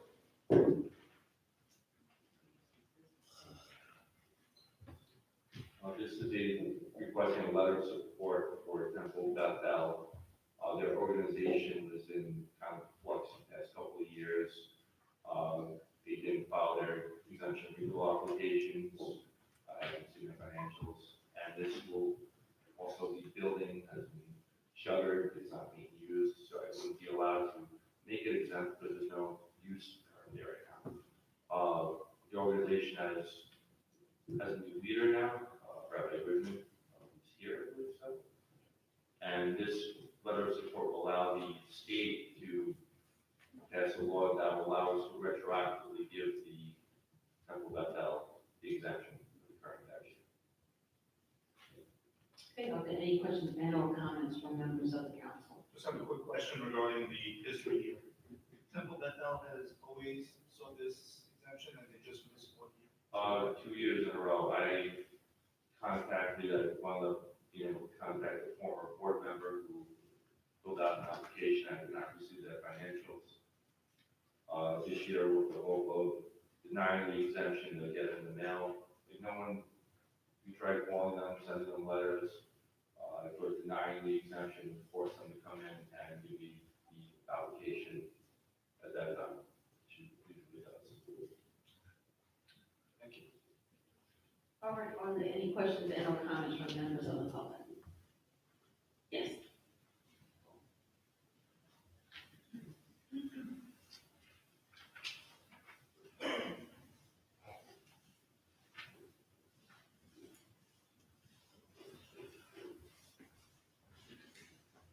Good evening, sir. My name is Sheldon Friedman. I am the current president of Temple Beth Al. And we have been in flux for 2 years due to, I don't want to use the word unusual, but very difficult situation. We had the president resign. We had several board members, 3 of them, who passed away. They were Holocaust survivors. And I became the president. And one of the other major problems was mail delivery. The mail was delivered to various addresses since we didn't have anybody in the office full time. It was delivered to past president who resigned, and it was to Florida and these kind of things. So mail, we never received mail. We have been a nonprofit synagogue for close to 90 years. In this building, 1954, 1960, and we are now renovating. We're going to renovate Temple Beth El great again. You know, heard that's and that's why it wasn't filed. It wasn't like we were trying to do something. This was just administrative, clerical kind of mistake. All the financials have been submitted, and I think not doing this 2 times in 90 years. We are a functioning synagogue. That's it. Thank you. Okay. Any other comments from members of the public? Pinto?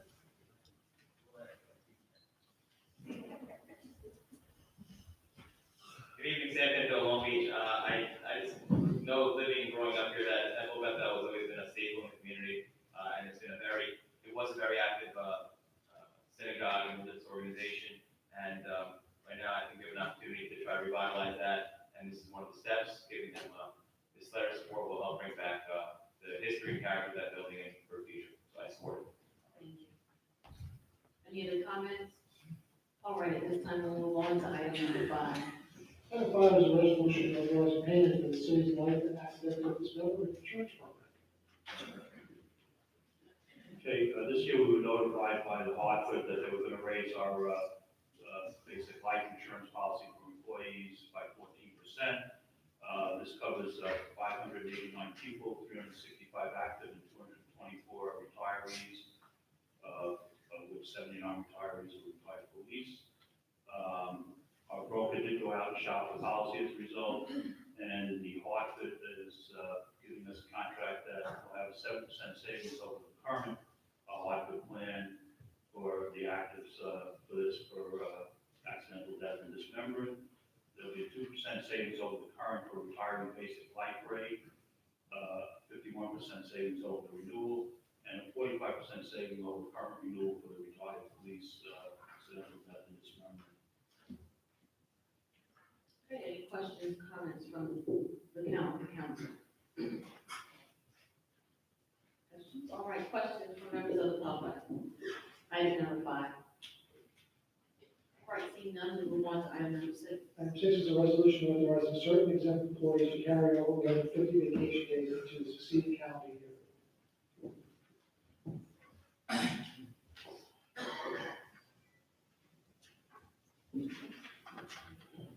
Since the separation payout issues, I've been trying to follow exactly the city charter as members come due for vacation and sick leave, things of that nature.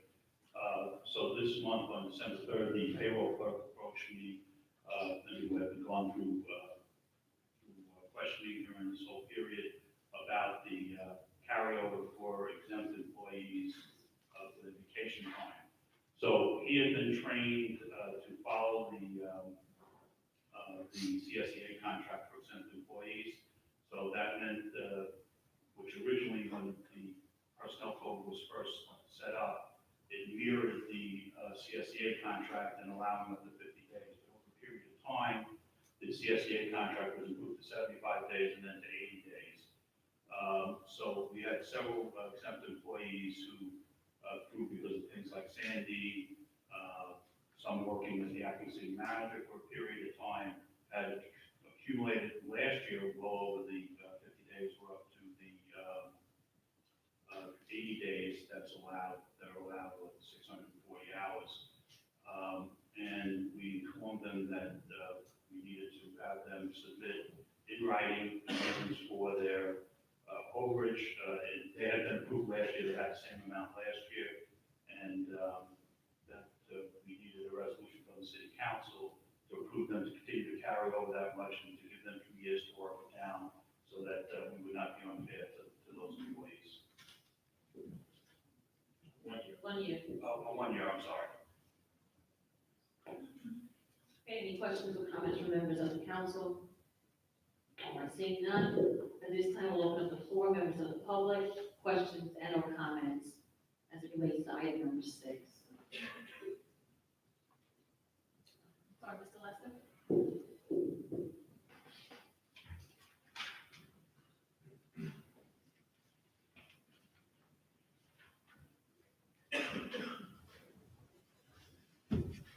Wait, Lester, we're talking about 5 people here. How much vacation time do these people get? Employees accrue vacation, based on the schedule set forth in the CSEA contract. The exempts accrue time, which mirrors that. It depends on how many years of service you have, that's how much time. We're talking 5 people. How much vacation time do these 5 people get? You don't have to name them specifically. How much time do they get? In terms of how much vacation do they accrue in a year? Yes. It depends on their years of service. So you don't know. In other words, you guys don't know how much of these 5 people, you don't know how much time they accrue? No, we have the numbers that, I'm sorry, we do have the numbers that they've accrued. It's weekly on their paychecks. They accrue a certain amount based on the years of service, and it could be, the first year it's 10 days for the year. It goes up to 12, and I think it goes as high as 20 days, 25 days, depending on the number of years. So it's different for each one of these 5 employees, depending on the number of years they've worked here. So they can't carry over 50 days, so we don't know, do you know how many? No, they can carry over, according to the code, they can carry over 50 days, but if they have more than 50 days of accrued time at that time, they need a council resolution to be able to continue to carry over that amount. But that has to be a good cause shown. A good cause, so. Okay, so why, what I don't understand is why you have it in the ordinances that they should not be carrying more than 50 days. Why isn't that enforced? I mean, I'm saying at this point, it's probably too late to do anything, but I don't understand how the city's operating. We know Okay, about well, this. if I could give you a couple of examples, and I'm sure we have our building commissioner here, Scott Kevins. He has 30+ years with the city. 40 years plus. Well, that's 30 plus 2. So, anyway, Scott, once after Sandy, with all the house raisings, wasn't able to take all the vacation he wanted to take because that he had on the books. Okay, Because he John, needed let me just stop you right there, because I don't want to go with specifics, because I Well- have questions about specifics. I don't think it's the right thing to do. You know, if you're saying this particular person has this, I don't want to say, well, this particular person, I can't see how they could have accrued that kind of time with the amount of time that they've been here. So let's not get into specifics, because you know, when it comes to personnel, we should not be going into specifics. I asked how much time, and that's why I specifically said, I'm not asking per person, I'm asking how much time they accrue during the year. And, you know, I got it, well, it could be this, it could be that. You know what? The code is very clear, that it's limited to 50 days. They shall not, you know, unless they have good cause shown. But it seems that this has been the standard practice for how many years now? How many years have we been doing this, giving them the additional time? At at least 6. Let me just back up a little bit. Maybe, let me explain the point of what we're doing here a little bit. John, I know the point. The point is that they haven't used up their time, and, you know, they're entitled to their time. I'm not debating that. What I'm saying is that's not the way to run the city. We should have control. If we have something that says in the ordinance, limited to 50 days, we shouldn't come on December 17th and say, oh, guess what, you have all this time, we better do something about it. We should be looking from the January 1, how vacation time is being used. Okay, so, that being said,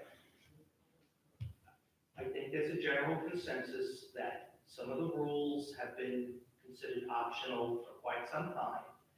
What we're trying to do now is to bring people into compliance. We're trying to follow the rules now. That's what we're gonna do going forward. So there is a process here. We have these 5 people that no matter, I understand your point, if you started looking at this back in January, but when they did start looking at it this year, there was no way humanly possible they could have taken enough time off to get their banks down to 50 days. That's the issue here. So what we are doing in this resolution, because believe me, I have charter highlighted right here exactly how this has to be done. We're giving them a finite amount of time to become compliant with that 50-day limit.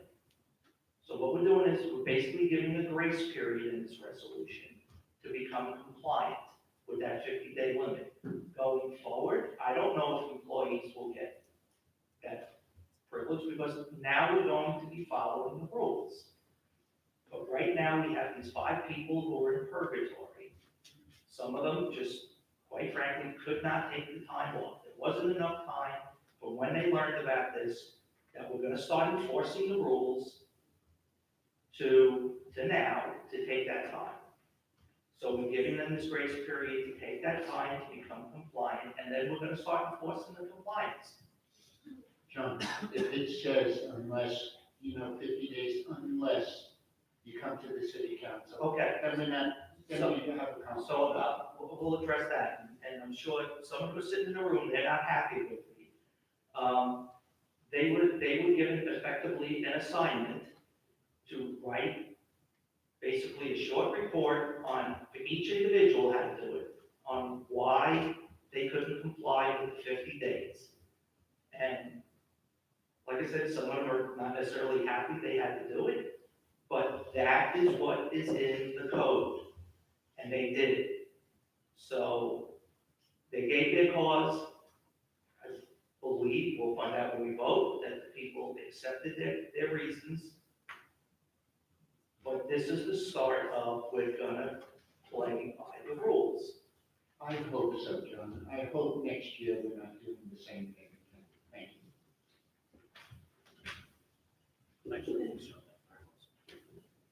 Are there any other questions or comments with respect to item number 6? Nora Egan?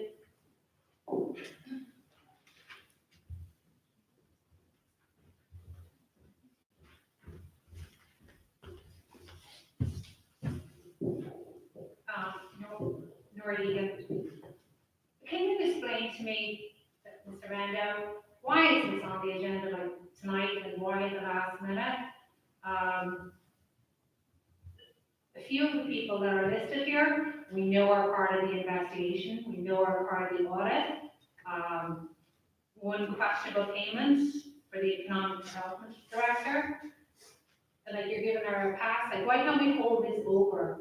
Like why is it has to be done and signed tonight? Like, Well, the last 2 years is a waste of time then. No, the issue is there's no council meetings between now and the end of the year. And as on December 31st, they would lose the time of the 50 days. So you couldn't carry it over to the next council meeting because on January 1, they lose it. The time is gone, it's taken away. And everybody's timesheets are correct? That's what we were told. I mean, Have you I- done them? I was shown, I guess, the munis reports. The council was given the accrued vacation time for every exempt employee. Okay, but you actually saw, the council actually saw the time sheets for everybody? For those 5 people. For the 5 people, the 5 people, Right. the time sheets? I'm not sure what you mean, but we were shown Yeah, their were they accumulated signing? time. And were they actually signing themselves and No, we didn't see that because. you didn't see those are anybody? Weekly, I understand. Yeah. So we didn't see those individual ones. What we saw was a summary from Munis of the, what, their time was put into the system. The system gave us a summary of their accumulated banks, and that's what we, But there's also like time sheets that they fill in themselves. Have they been seen by everybody? The timesheets are put into the system and in the payroll system so that when people use vacation time or other time, it's deducted from their banks. And that's what the council saw, is how much accrued time as far as vacation is left in these employees' banks. Okay, I'm gonna ask you again. Anybody on the council see anybody, any of these 5 people that are listed, their actual time sheets that they filled in? Never. no, but I'm not clear, the time sheets don't show. So maybe they took vacation that they didn't fill in correctly, maybe. Let me maybe I can give a little way the procedure works. Each supervisor in each department fills a time sheet out for bi-weekly to give to the payroll clerk. Okay, on each one of those time sheets in each department is listed every person that works there, including the exempts. Okay, the payroll clerk gets that and will have, show which days somebody's on vacation, sick, personal, funeral leave, and that gets entered into the payroll system. Okay, right on those sheets. Right. After the supervisor approves those sheets, it goes to, like in police department, that goes to the police commissioner, he approves all Right. those. In public works, they all come to me and I approve all those departments. Right. Those then go to the payroll clerk. The payroll clerk just goes through them and enters each day and the number of hours. Sometimes it might be a half a vacation day, so it's 4 hours. And sometimes it might be a full vacation day, it's 8 hours. In addition, on his Excel spreadsheet units, is each paycheck, depending on the number of years of service, they accumulate a certain amount of, like, for me, for example, I accumulate 3.49 hours of paycheck for vacation. And that goes, so there's 2 columns in the spreadsheet, one showing as the accumulation goes up, and one subtracting vacation time. Those sheets were submitted. Okay, but I know I'm repeating myself, I apologize to people, but I would like I'm pretty sure the 3 council people to answer me about if they have seen any of the individual handwritten timesheets, because we know that there are certain people on this list are subject to investigation, and what you're doing here is wrong. So none of you saw them. None of you saw any of I them. don't understand. I Not answered you individual already. sheets, no. No, you heard me say no. It hasn't changed. Thank you. Are there any other questions? Yes, Isaac Henson.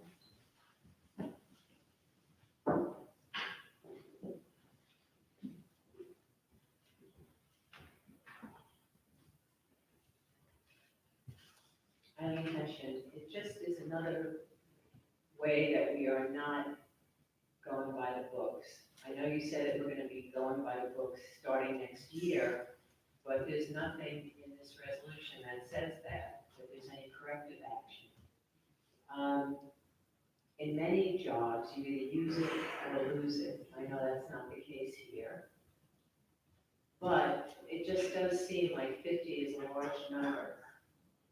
And I understand, maybe I'm wrong, that vacation time is self-monitored. So if somebody tells you they took a week off, you believe them. If they say they didn't take a week off, you believe them. And of course, you want to trust your employees, but I'm not sure that that's always the case. Several of the people on this list got separation pay when they didn't separate, and that seems to be that was their reward for putting in extra time during Sandy. So I don't know why they would get extra vacation days for not taking those days then. I don't know. It is such a shady looking thing here. I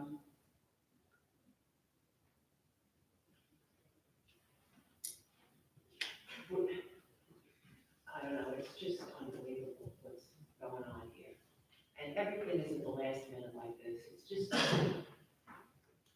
a couple of days before the new year, before the new council comes in. Only 60% of the council is here now. Only 40% of them will be here in 2 weeks when the new people come in. And decisions like this are being made. I'll tell you, there are 5 people on this list for the extra days. If I was the 6th person, I'd start writing my essay now about why I deserve 10 extra days as well. There must be an awful lot of people who put in a lot of time and did things as well and deserve it just as well. Picking out 5 names like this is like, I don't know, it's just kind of bizarre. That's my opinion. Just to make it clear, these are not extra vacation days that are given to them, these are vacation days that they were unable to take over the last several years. Kathleen O'Leary?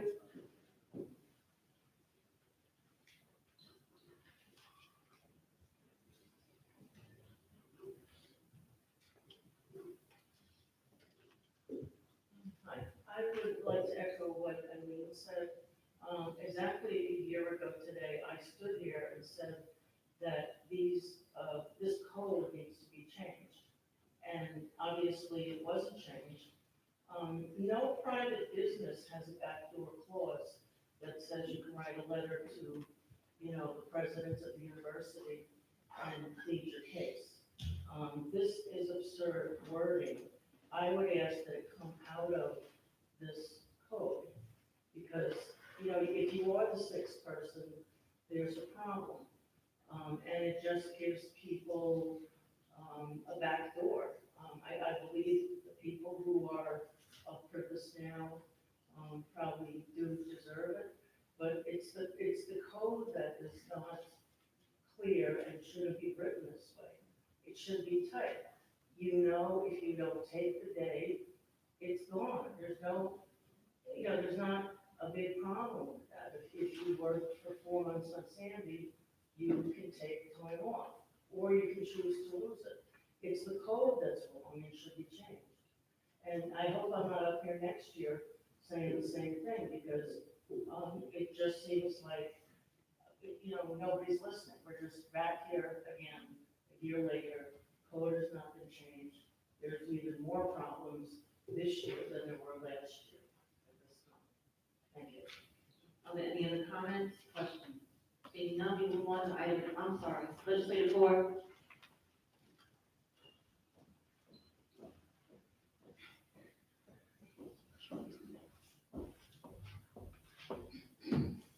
Denise, when I actually came here, because I wanted to wish you well, in your new endeavors, and to thank you for your service to the city, but I have to agree with the previous, I was listening to speakers on this, but, just hearing the previous speakers, when you think about everything that we've gone through, in regard to people's time sheets, payouts, what they got, and I think that, many interesting points were brought up in regard to why I agree with them that perhaps we should table this, or recess this meeting so that you can come back to it if you need to vote on it before January 1st, John, then come back and vote on it. But, when you think about, first of all, putting 5 individuals, clearly naming them into a resolution, if you're the 6th, the 7th, or the 8th person, if you're somebody else who's exempt, and you're gonna lose your days over 50, because you weren't named in this, it can happen. John, it can happen. Somebody can stay. Denise, It's preference. none of the other people had those days accumulated over the 50. This is because of circumstances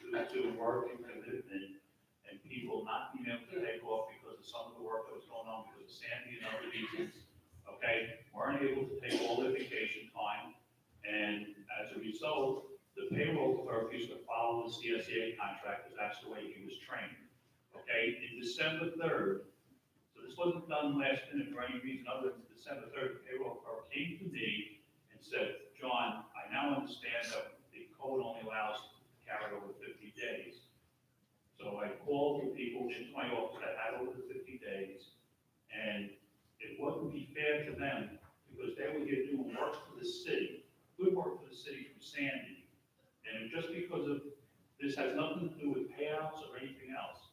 This has to do, they had accumulated vacation time over the 50 days, and we're trying to correct it this year.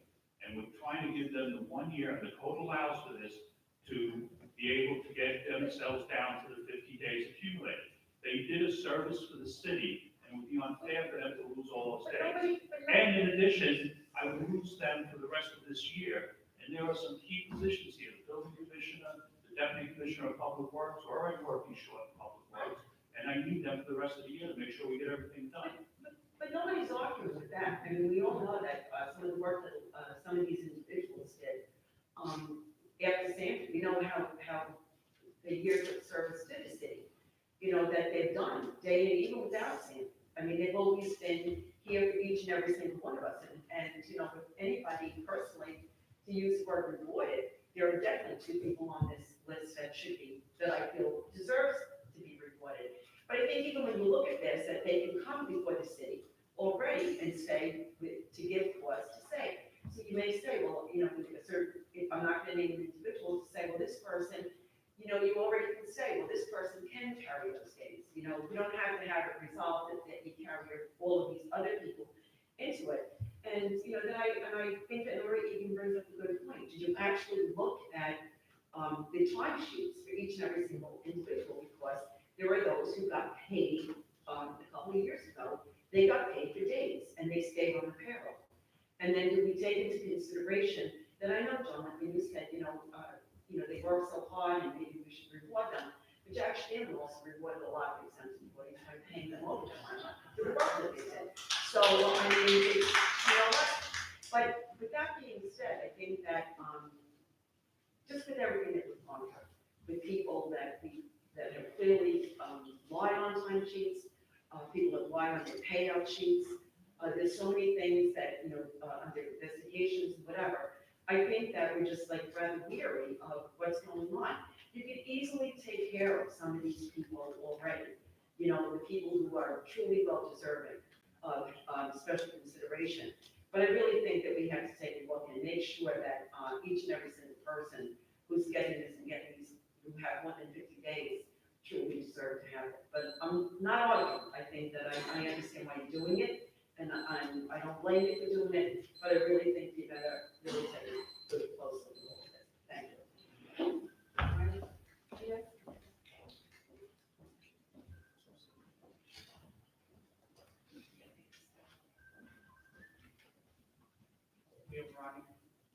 Mr. Brendo, you stated that, quote, it wasn't humanely possible for them to use all their days. Could you clarify what you meant by that? Sure. As the acting city manager said, the problem wasn't identified to him until this month, which left three weeks, 4 weeks tops for them to take time. Some of these people have several hundred hours of vacation time over the limit, and even if they took the entire month off, they couldn't get down to the cap. The entire month. Listen, we are now trying to address what has been a problem that's been going on for years. I mean, we inherited this, quite frankly, and now we're trying to deal with it. This wasn't a problem of, at least, I'll be selfish, my making. I'm trying to fix it. You said several hundred hours, so like, what kind of day range are we talking about in excess of 50? I know you can't say. Well, an 8-hour workday, so somebody, 80 days. what's that? 80 days. Yeah, so some people had 80 days worth. How does that exactly go unnoticed? You guys have computers? Unnoticed, it's not an issue of going unnoticed, it was an issue of people were playing by a different set of rules. And now we're trying to comply with the rules as written in the Code of Ordinances, which wasn't done before. So we're trying to become compliant with what we are supposed to do. That did not happen before. Before, it was the wild, wild west, quite frankly. And now we're trying to fix it. Wow, I mean, 80 days, I mean, I understand what you said about, it's not a marathon notice. 80 days, 30 over the limit, right? Does it ring a bell? I mean, Listen, I work at a company, I use it or lose it. And I've lost vacation at my company because I wasn't able to take it, I was at the cap. And yeah, I didn't have the luxury of being able to go to a council and ask could I carry it over. Right now, the way the process is written, there is a process for them to do that. So we're complying with the process, we're playing by the rules. going back to the date, like the range of days, like, can it range from like, how many for these employees? It can range from 80 to what? Are you able to say that? Like, in excess, but this, This 80 days didn't accumulate over the past year, okay? Person has X amount of vacation days, so person gets 20 vacation days a year, let's say. So during Sandy, starting in 2012, that person maybe can only take 10 of their days. So the next year, they have the 20 hours that he gets plus the 20 days plus another 10. So you can't imagine the amount of work that went on here in some departments during Sandy, okay? And the amount of time that these have spent on dealing with this. So each year it accumulated. The payroll clerk was under the impression that what the code said, if you read the code, what it says is that exempt employees will be entitled to the same vacation as the CSEA contract allows. But no way should they get paid over, at time of separation, should they get paid over the 50 days accumulated. Okay? It does allow for them to, if they accrue over the 50, to come and get permission. The payroll clerk was not aware of that section of the code. He was trained by the previous payroll clerk to follow the CSEA contract. So the CSEA contract changed over the years from when the code was first written, from allowing 50 days in the CSEA contract to 75 days, then to 80 days. So over those years, right after Sandy, these exempt employees had accrued that much. So these have been being carried for 2 to 3 years under the impression by the payroll clerk that it should match what the CSEA contract has. With everything that went on in the last year, the payroll clerk realized that in this December, when it was getting time to zero out all vacations and see who had accrued time, came to me and said, look, this is what the code says, how do you want me to handle this? It wouldn't be fair to these employees that sacrifice taking vacation time to do work for the city, to not allow them to at least have a way to build these down over a period of time. They could possibly do it in the last month of the year. Not only could they not do it, but it would also hurt. We have major things going on at the end of the year. One of the exempt employees is dealing with our community rating system, which is very important to the ratepayers in terms of their insurance. One of our other employees dealing with still closing out open permits and COs for homes that were raised. So there's a lot of work that has to be done.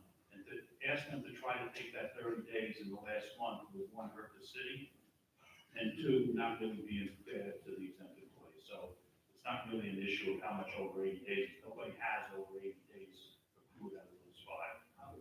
so that's, good. Yeah, because, given all the scans, we have to make sure, as you said, Mr. Benzo, that, after this, right, this is a grace period. We mean it this time. We'll be playing by the rules next time, right? And I hope we see a resolution soon that will, echo the extension. Any other comments? Yes, Michelle Kelly?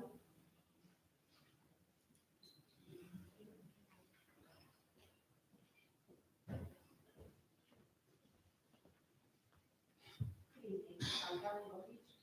Okay, I understand that these people did a lot of great things during Hurricane Sandy and through all this time. A lot of people in the city did a lot of great things during Hurricane Sandy, not through time. They just did. And I'm not saying that they have to do that. The fact though, that they'll have 80 days to come back, say exempt employees decides to leave, aren't they entitled to 30% of those days? The code says that an exempt employee can only be paid for 400 hours of vacation. So, and that's That's right in this resolution, just to emphasize it, okay? It says, in no event shall any accrued vacation time in excess of 50 days have any cash value or be payable upon separation of the employee.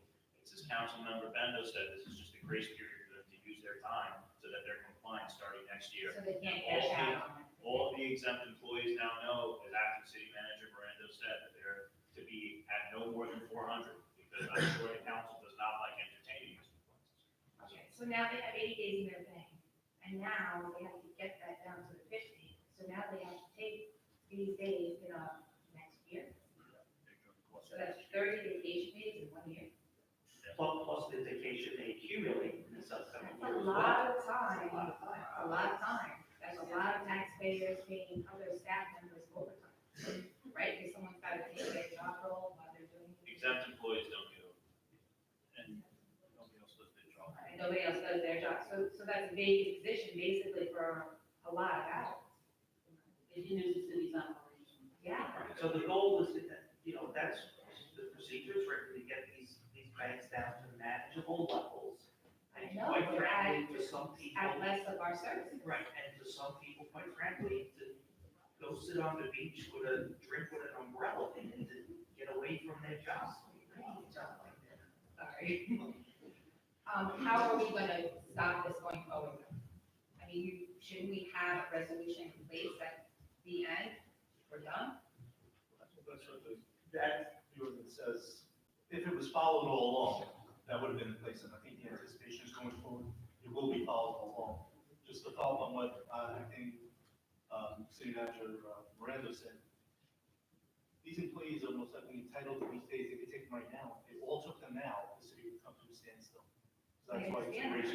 I think when they do take them, something's going to really lack in our city too. So I don't understand why we're saying it's okay. I think spread out over the year where it should be coordinated, so we don't have, I'm not gonna single it out, but we don't have multiple commissioners taking on at the same time. It would be regulated. If this is just these 5 people, can't we spread it out over time so that we are not losing that many services over a single year? I mean, you're talking, this is an extreme situation, right? The way the code is worded is that you can't carry over more than 50 days vacation at the end of the calendar year. So it's based on how the code is written, the grace period can only be 1 year. Because at the end of the year, the excess time would get zeroed out until it's 400. Okay, thank you. Thank you. Any other questions, comments? All right, seeing none, now we move to item number 7. Item 7 is a resolution authorizing the acting city manager to purchase a post clock from the sole responsible bidder and to accept a donation for that purchase. Okay, as everybody knows, for quite some time, the clock at the railroad station has not been functioning, and when we tried to repair it, the manufacturer of that clock no longer exists, and we can no longer get parts for it. Mr. Weisenberg and his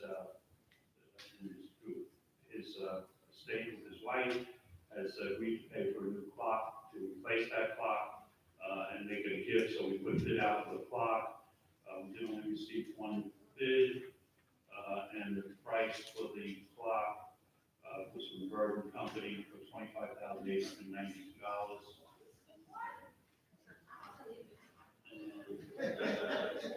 And Mr. Weisenberg is donating the entire amount of the clock to be second gift for the next month. Well, we're grateful for his donation. Any questions or comments from members of the council? Just so people know, this isn't a table clock, it's like it's a big stand clock. And it's an old clock. Yeah. All right, now we'll have comments from members of the public. I guess we heard some. All right. We're gonna move to item number 8. Item 8 is a resolution authorizing the acting city manager to purchase a valve insertion system from the sole responsible bidder. This is valve insertion equipment is for our water department. Our existing valve insertion equipment has outlasted its useful life, and it's time for a new one.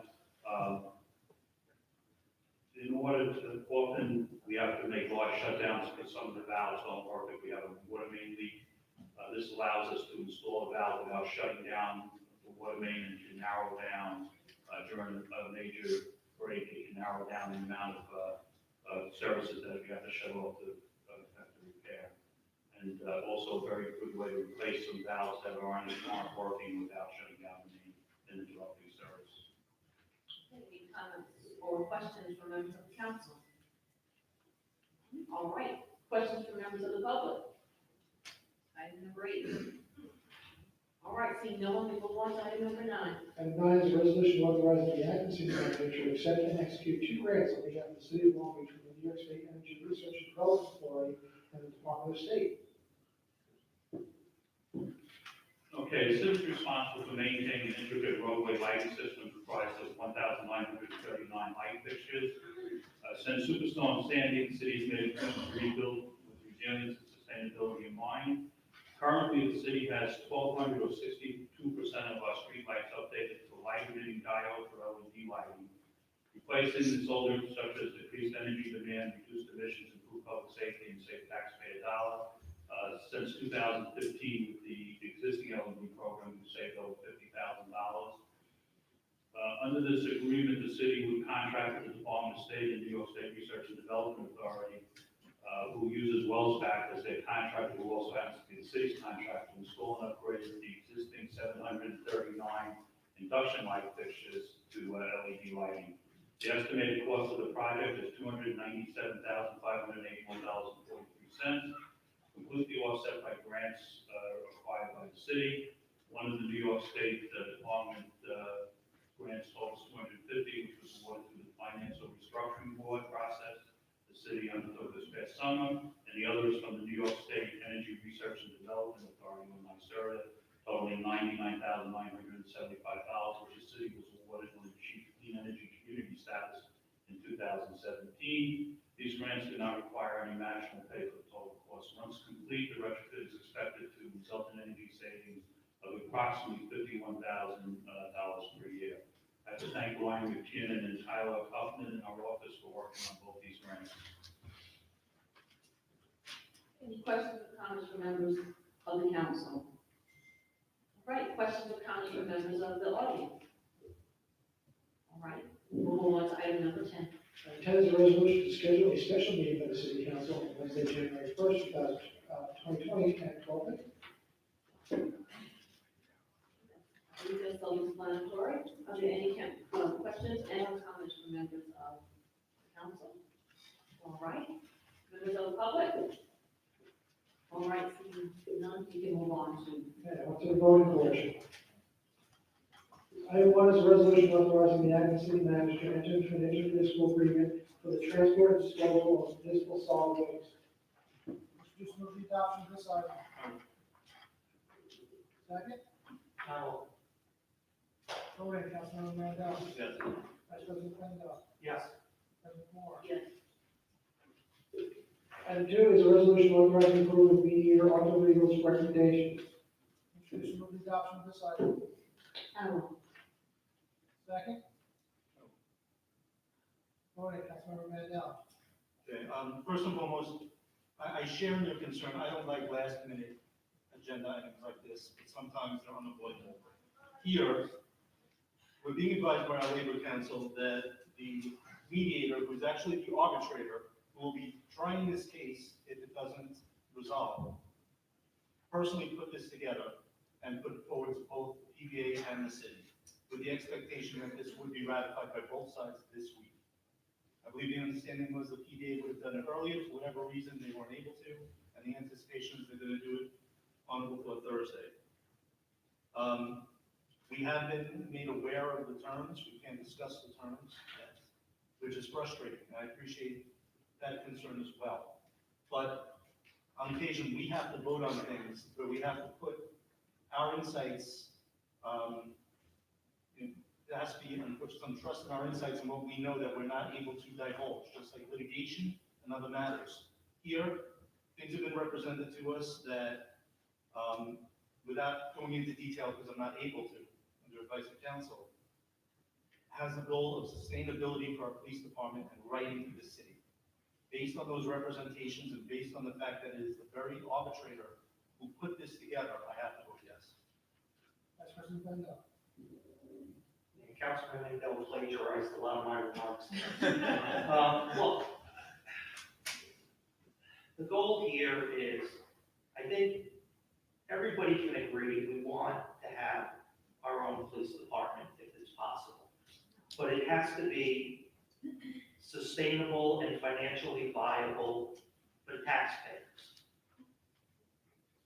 This is a step in that direction. I know it sucks you don't have details. If I was sitting out there, I'd be pissed too. But sometimes you have to have a little faith in the people that are up here that they're doing the right thing for you. And I know that's tough because of all the stuff that's going on and has been going on, that trust is hard to come by. But in this instance, this is one where, while you may not know all the details, this is in the interest of the city, the police department, and the residents. This is good for you. So you just gotta take a little bit of a leap of faith with us on this one, that we are acting in your interest. So with that, I vote yes. President Moore. All right, so once again, everything's already been said, but the key for me was the fact that the details could not be revealed tonight until both sides ratify. It's my understanding that once that takes place, there will be another meeting here. We cannot share the time. We cannot be time specific, but there will be another meeting to allow for you as members of the public to have access to information. Lastly, again, the fact that the arbitrator is making a final decision, we should not place everything in the hands of the arbitrator. We have the opportunity tonight to once again at least be a part of the process. And the consequence was if we, for whatever reason, decided to table this tonight, that we would be really placing the fate of our city and of our police department in the hands of the arbitrator. And we believe tonight that it's important for us to support our police department. We support our police department. I believe that in light of everything that's taking place across this country, it's important that we have a unique situation where we have our own police department and they're defiant. And we should support that and we should find ways to do that. And tonight is the first step in doing that. It's also a first step in us making sure that as a city, we go ahead and provide an opportunity that would allow for not only the PBA to benefit, but for our community to benefit. And so, again, I will vote yes, based on everything that I heard this evening. Item 3 is a resolution authorizing settlement of certiorari proceedings. Please move the adoption of this item. Second. Voting, Councilman Mandel. Yes. Vice President Bendo. Yes. President Moore. Yes. Item 4 is a resolution authorizing the acting city manager to issue a letter of support. Please move the adoption of this item. Second. I will. Voting, Councilman Mandel. Yes. Vice President Bendo. Yes. President Moore. This is exciting news for Temple Bethel, and I wish them all the best. With that, I vote yes. Item 5 is a resolution authorizing payment for the city's life and accident of this member insurance program. Please move the adoption of this item. I will. Second. I will. Voting, Councilman Mandel. Yes. Vice President Bendo. Yes. President Moore. Yes. Item 6 is a resolution authorizing certain exempt employees to carry over more than 50 vacation days into the succeeding calendar year. Please move the adoption of this item. I will. Second. Voting, Councilman Mandel. Again, I don't like last minute agenda items like this, but same thing applies. This came up December 3rd. I just want to stress, this is limited to these employees. This is a one-time thing. Going forward, the goal is to strict compliance with the ordinances and code. However, the goal is, while to get the city in compliance, the goal is not to punish dedicated employees who relied on prior guidance from the city. That's not the remedy to fix what's ailing the city. So with that, I vote yes. Vice President Bendo. Yes. President Moore. Yes, I believe that this is the first step in the process to establish the controls and to move forward with compliance. With that, I vote yes. Item 7 is a resolution authorizing the acting city manager to purchase a post clock from the sole responsible bidder and to accept a donation for that purchase.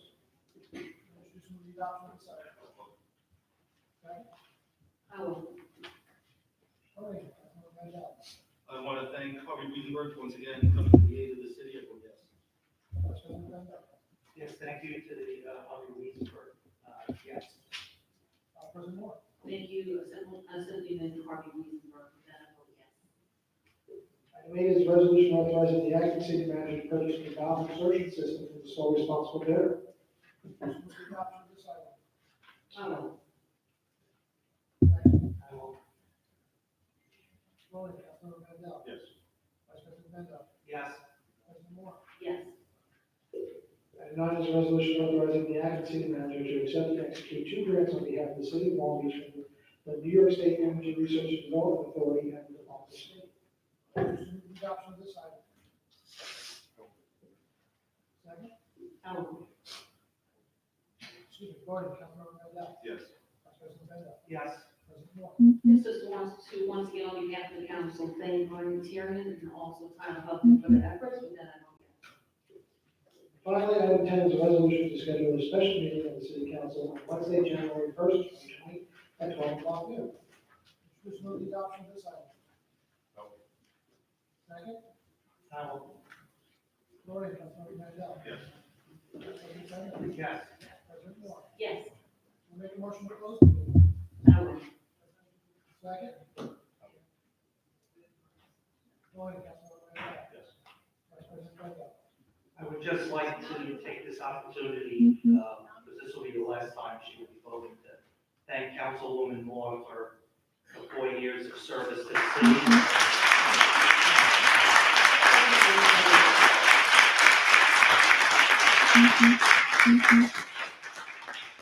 As you all know, she was a bit of a maverick when she took office, and she started moving us in a direction that now other people are gonna have to pick up the ball and run with it. And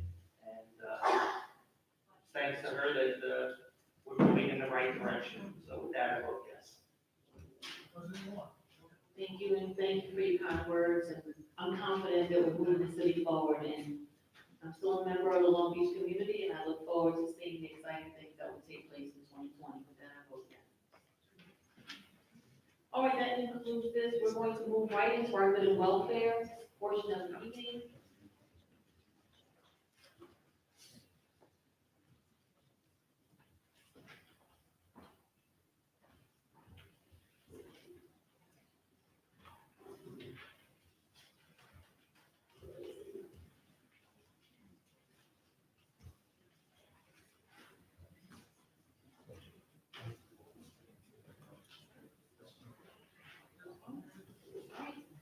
Here's from Kathleen O'Leary.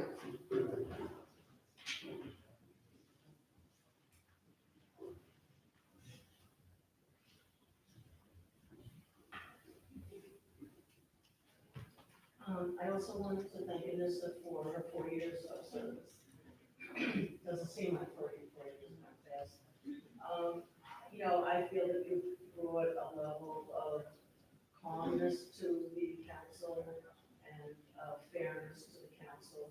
And I think for me, the biggest thing that was accomplished, I remember when it was 2 years ago in a very big rush, it was presented to the council to accept these payments for people who are still with the city. And I have to admire John Bendo for not rushing and looking at it and figuring out that it was bogus.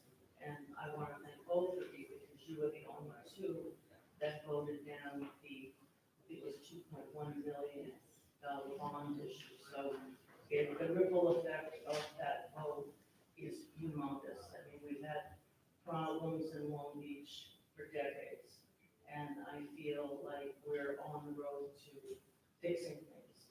So for that, I'm in your debt. Thank you so very much. And Verona.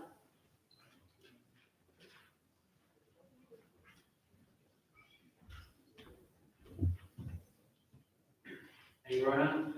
I hope that the council can definitely commit to a meeting within the next several days about when we will be able to speak with Mr. he's left now, but Mr. O'Neill about the contract, and I hope to, I'm excited to read the contract, I hope it is as good as it's promised, and I think that we should really have some accountability about this contract, and I think in the future, we should include, city council elect members, within executive sessions. We should include them, we should at least keep them updated about contract negotiations and other matters, that this is a provision that has been used in the school district and is, in some cases, practices that are used in the school district. So I think in the future, we should at least add this into the charter to allow city council elect members to just participate in things that will actually affect them. But I do have to say, I do disagree with the action group to push forward this last minute police deal. I think it was wrong that this was put on the current administration, but I hope that a meeting can be made soon, so that the residents, the city council elect members, and all the public can really understand this contract that affects us all. But despite this bad decision, I'm very excited for the new administration. I have hope that they will be able to restore trust into this city that has been gone for so long. And I hope that this administration can save this city. I really do. I hope it can keep it affordable so myself and my children can live here. And though I have been away in Washington DC these past couple months, I have got some tabs on the city, and I do want to congratulate Mr. Miranda on his appointment as acting city manager. I have seen that he has created Mondays with the manager. I saw that in the Herald the other day. And so I think that's a good gesture of goodwill for the citizens and to allow us some transparency, and I will be taking up on that. So I look forward to a meeting with you next week. So thank you. Merry Christmas. Thank you. Ivy Hession. Yes, ma'am. Okay, Sam Pinto.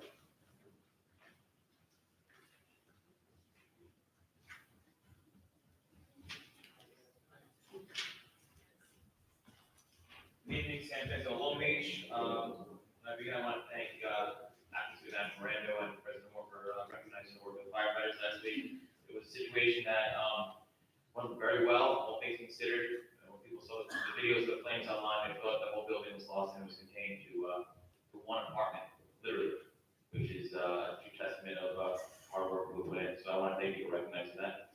The second thing is well, I may disagree with also choice to vote on that recommendation of accepting of the mediator's situation. You went for your own advice, and not the guy who makes $400, $500 an hour giving you advice. So hopefully that was good advice the person gave you. And lastly, and most importantly, beyond that, I want to thank President Moore for her work. I stood near you, around you, next to you, behind you, in front of you. For countless events that we worked really hard, whether it was an event upstairs in the second floor of the ice skating, or doing North Park walks, or I don't know, when your presidency made history here, or whatever it was, you truly worked hard, really hard, and with your heart for the residents, and it was completely recognized, and you deserve to be maintained in the history books of someone who did everything she could for the community. And I want, as you left with the town meeting, I want to thank you for your work here, and being able to experience it and witness it as well. Truly heartfelt thank you. And I hope that the new incoming city council would recommend her to be on some sort of commissioner advisory board of her choosing, so she can really continue to help out. And that's it, thank you. Thank you. Thank you for your kind words. It's been a pleasure working with you as well. Maureen? Okay, Roy Lester. I knew you wouldn't pass on me tonight. This is my last night. I would be offended if you didn't come up with something. Not a chance. But given that, before I get to the critical part, and this I have to say thank you. You made some tough decisions, and we wouldn't be where we are if you and John hadn't stood up when we needed you to. I know I'm very critical of you, but then again, I'm critical of everyone. You are. And, I want to say thank you. Thank you. And I hope you stay involved. I will. Okay. Thank you. Now. All right. Okay. That was a miserable decision you guys made, and you made it based on what Terry O'Neill basically bullied you into. And that was not why we elected you. We elected you because you understood that we as the taxpayers are entitled to know stuff. And, you know, Scott, for you to say, well, it's like litigation. It's not like litigation, okay? This is not litigation. This is voting by people that elected, for the people that elected you. And we're entitled to know what's going on. And to say, trust us, is the worst thing any politician can say. And I hate to call you politicians, but tonight, that's exactly how you came out. Trust us. You know, it's a big contract. It's very, as Mr. O'Neill said, very complicated and lengthy and stuff like that. I don't know how much time you got to explore this very complicated and lengthy contract. But that the public got to know nothing about it. And you were told, oh, it has to be voted on. And you want to know why? Why? So we didn't offend the arbitrator. Are you kidding me?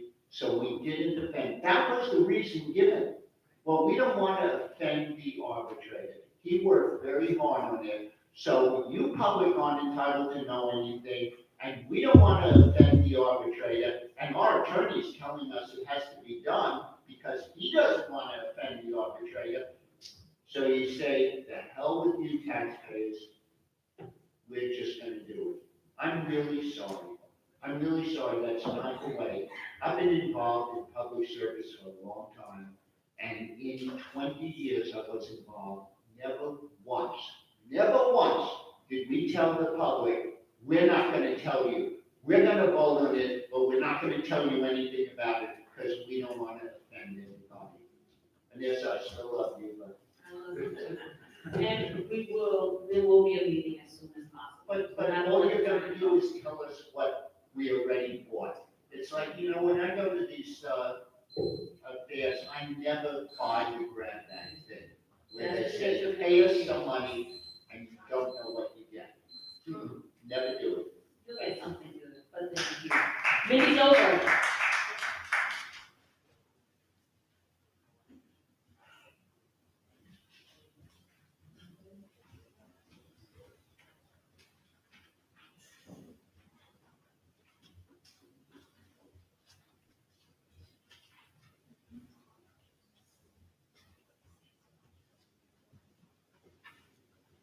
Good evening. Good evening. I have two things I want to say. First of all, I want to thank you, Anissa, for just showing women and girls that leadership for women can be done. For those that don't know, I'm a Girl Scout leader, and the Girl Scouts have talked to me a lot about you. And I just want to thank you as a Girl Scout leader and for the young girls that you have shown something to them. Thank you. So I love them and I'll still continue to So work thank with you for them. that. Really beautiful. So I really wanted to bring something up to those of you about the Electric Light Parade. Being a Girl Scout leader, I love the Electric Light Parade. I think it's a fabulous thing that the city does. And something was brought up to me that I'm sure that some people may have been aware of, other people may not have been aware of. So we cannot walk on Beach Street with an open container. And I was very much well aware that people were, riding on the floats with open beer cans. And as somebody that, I saw it and I didn't really think anything of it. A mother turned to me and said, "Do you see all the open beer cans on the cars and on the floats?" And I thought, wow, yeah, I did. Then I turned to the young girls that I was standing next to, who were all in elementary school, and I just leaned over to them. I was like, "Oh my gosh, isn't this parade great? And they looked at me and said, yeah, we're actually counting the beer cans. And I just wanted to bring that to your attention because it doesn't take a lot. I know the work that Carrie and Troy and, you know, James Lynch, and I know what they all do, but I know in the bylaws, there's like rules that you have to register each car and everything. I've been in the parade before. It would just be awesome if each one of them had to make sure that everybody has a solo cup. I know, you guys, but it's just to see everybody sitting on top of the car with, you know, a Bud Light and a Heineken. You know, it's a parade, it's for children.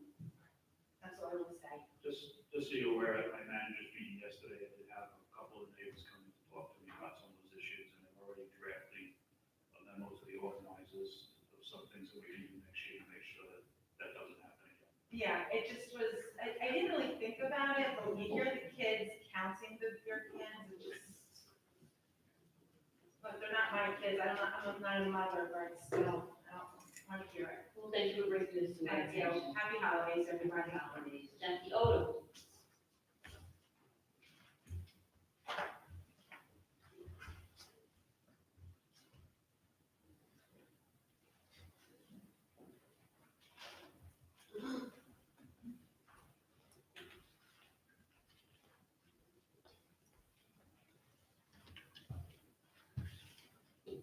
Jack Odom, Long Beach.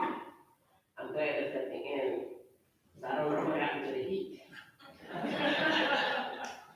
But on a serious note, I think I would be remiss if I let this opportunity pass me by. It's sort of like a bitter, sweet pill. And I would like to say, we the concerned citizens of North Mark and the residents of Long Beach, I would like to take this opportunity to thank you, Honorable Anissa D. Moore, for serving the city over the last 4 years. We hope that you will continue to work and serve mankind. We the people pray that God will continue to use you. You have made history, the first Afro-American woman to hold a seat on the City Council of Long Beach. By you serving as president of the council cannot be erased from history. We know you love challenges, so we will embark upon many other projects during your lifespan. We wish you and your family a Merry Christmas and a Happy New Year. I don't use the word holiday because it does not have the sentiment of the birth of Jesus Christ. I commend the upcoming administration and hope that you will continue to build on what the Honorable Anissa D. Moore has set here for us as history in the city of Long Beach. Thank you. Thank you.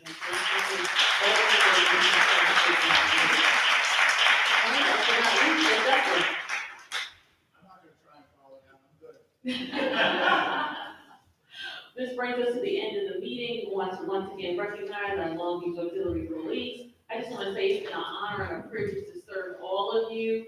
I really appreciate this opportunity. I will never forget this opportunity. And once again, from the bottom of my heart, it's been a privilege to serve the people of Long Beach, and I will continue to serve whatever way I can in the near future. With that being said, for a wonderful holiday, get safe.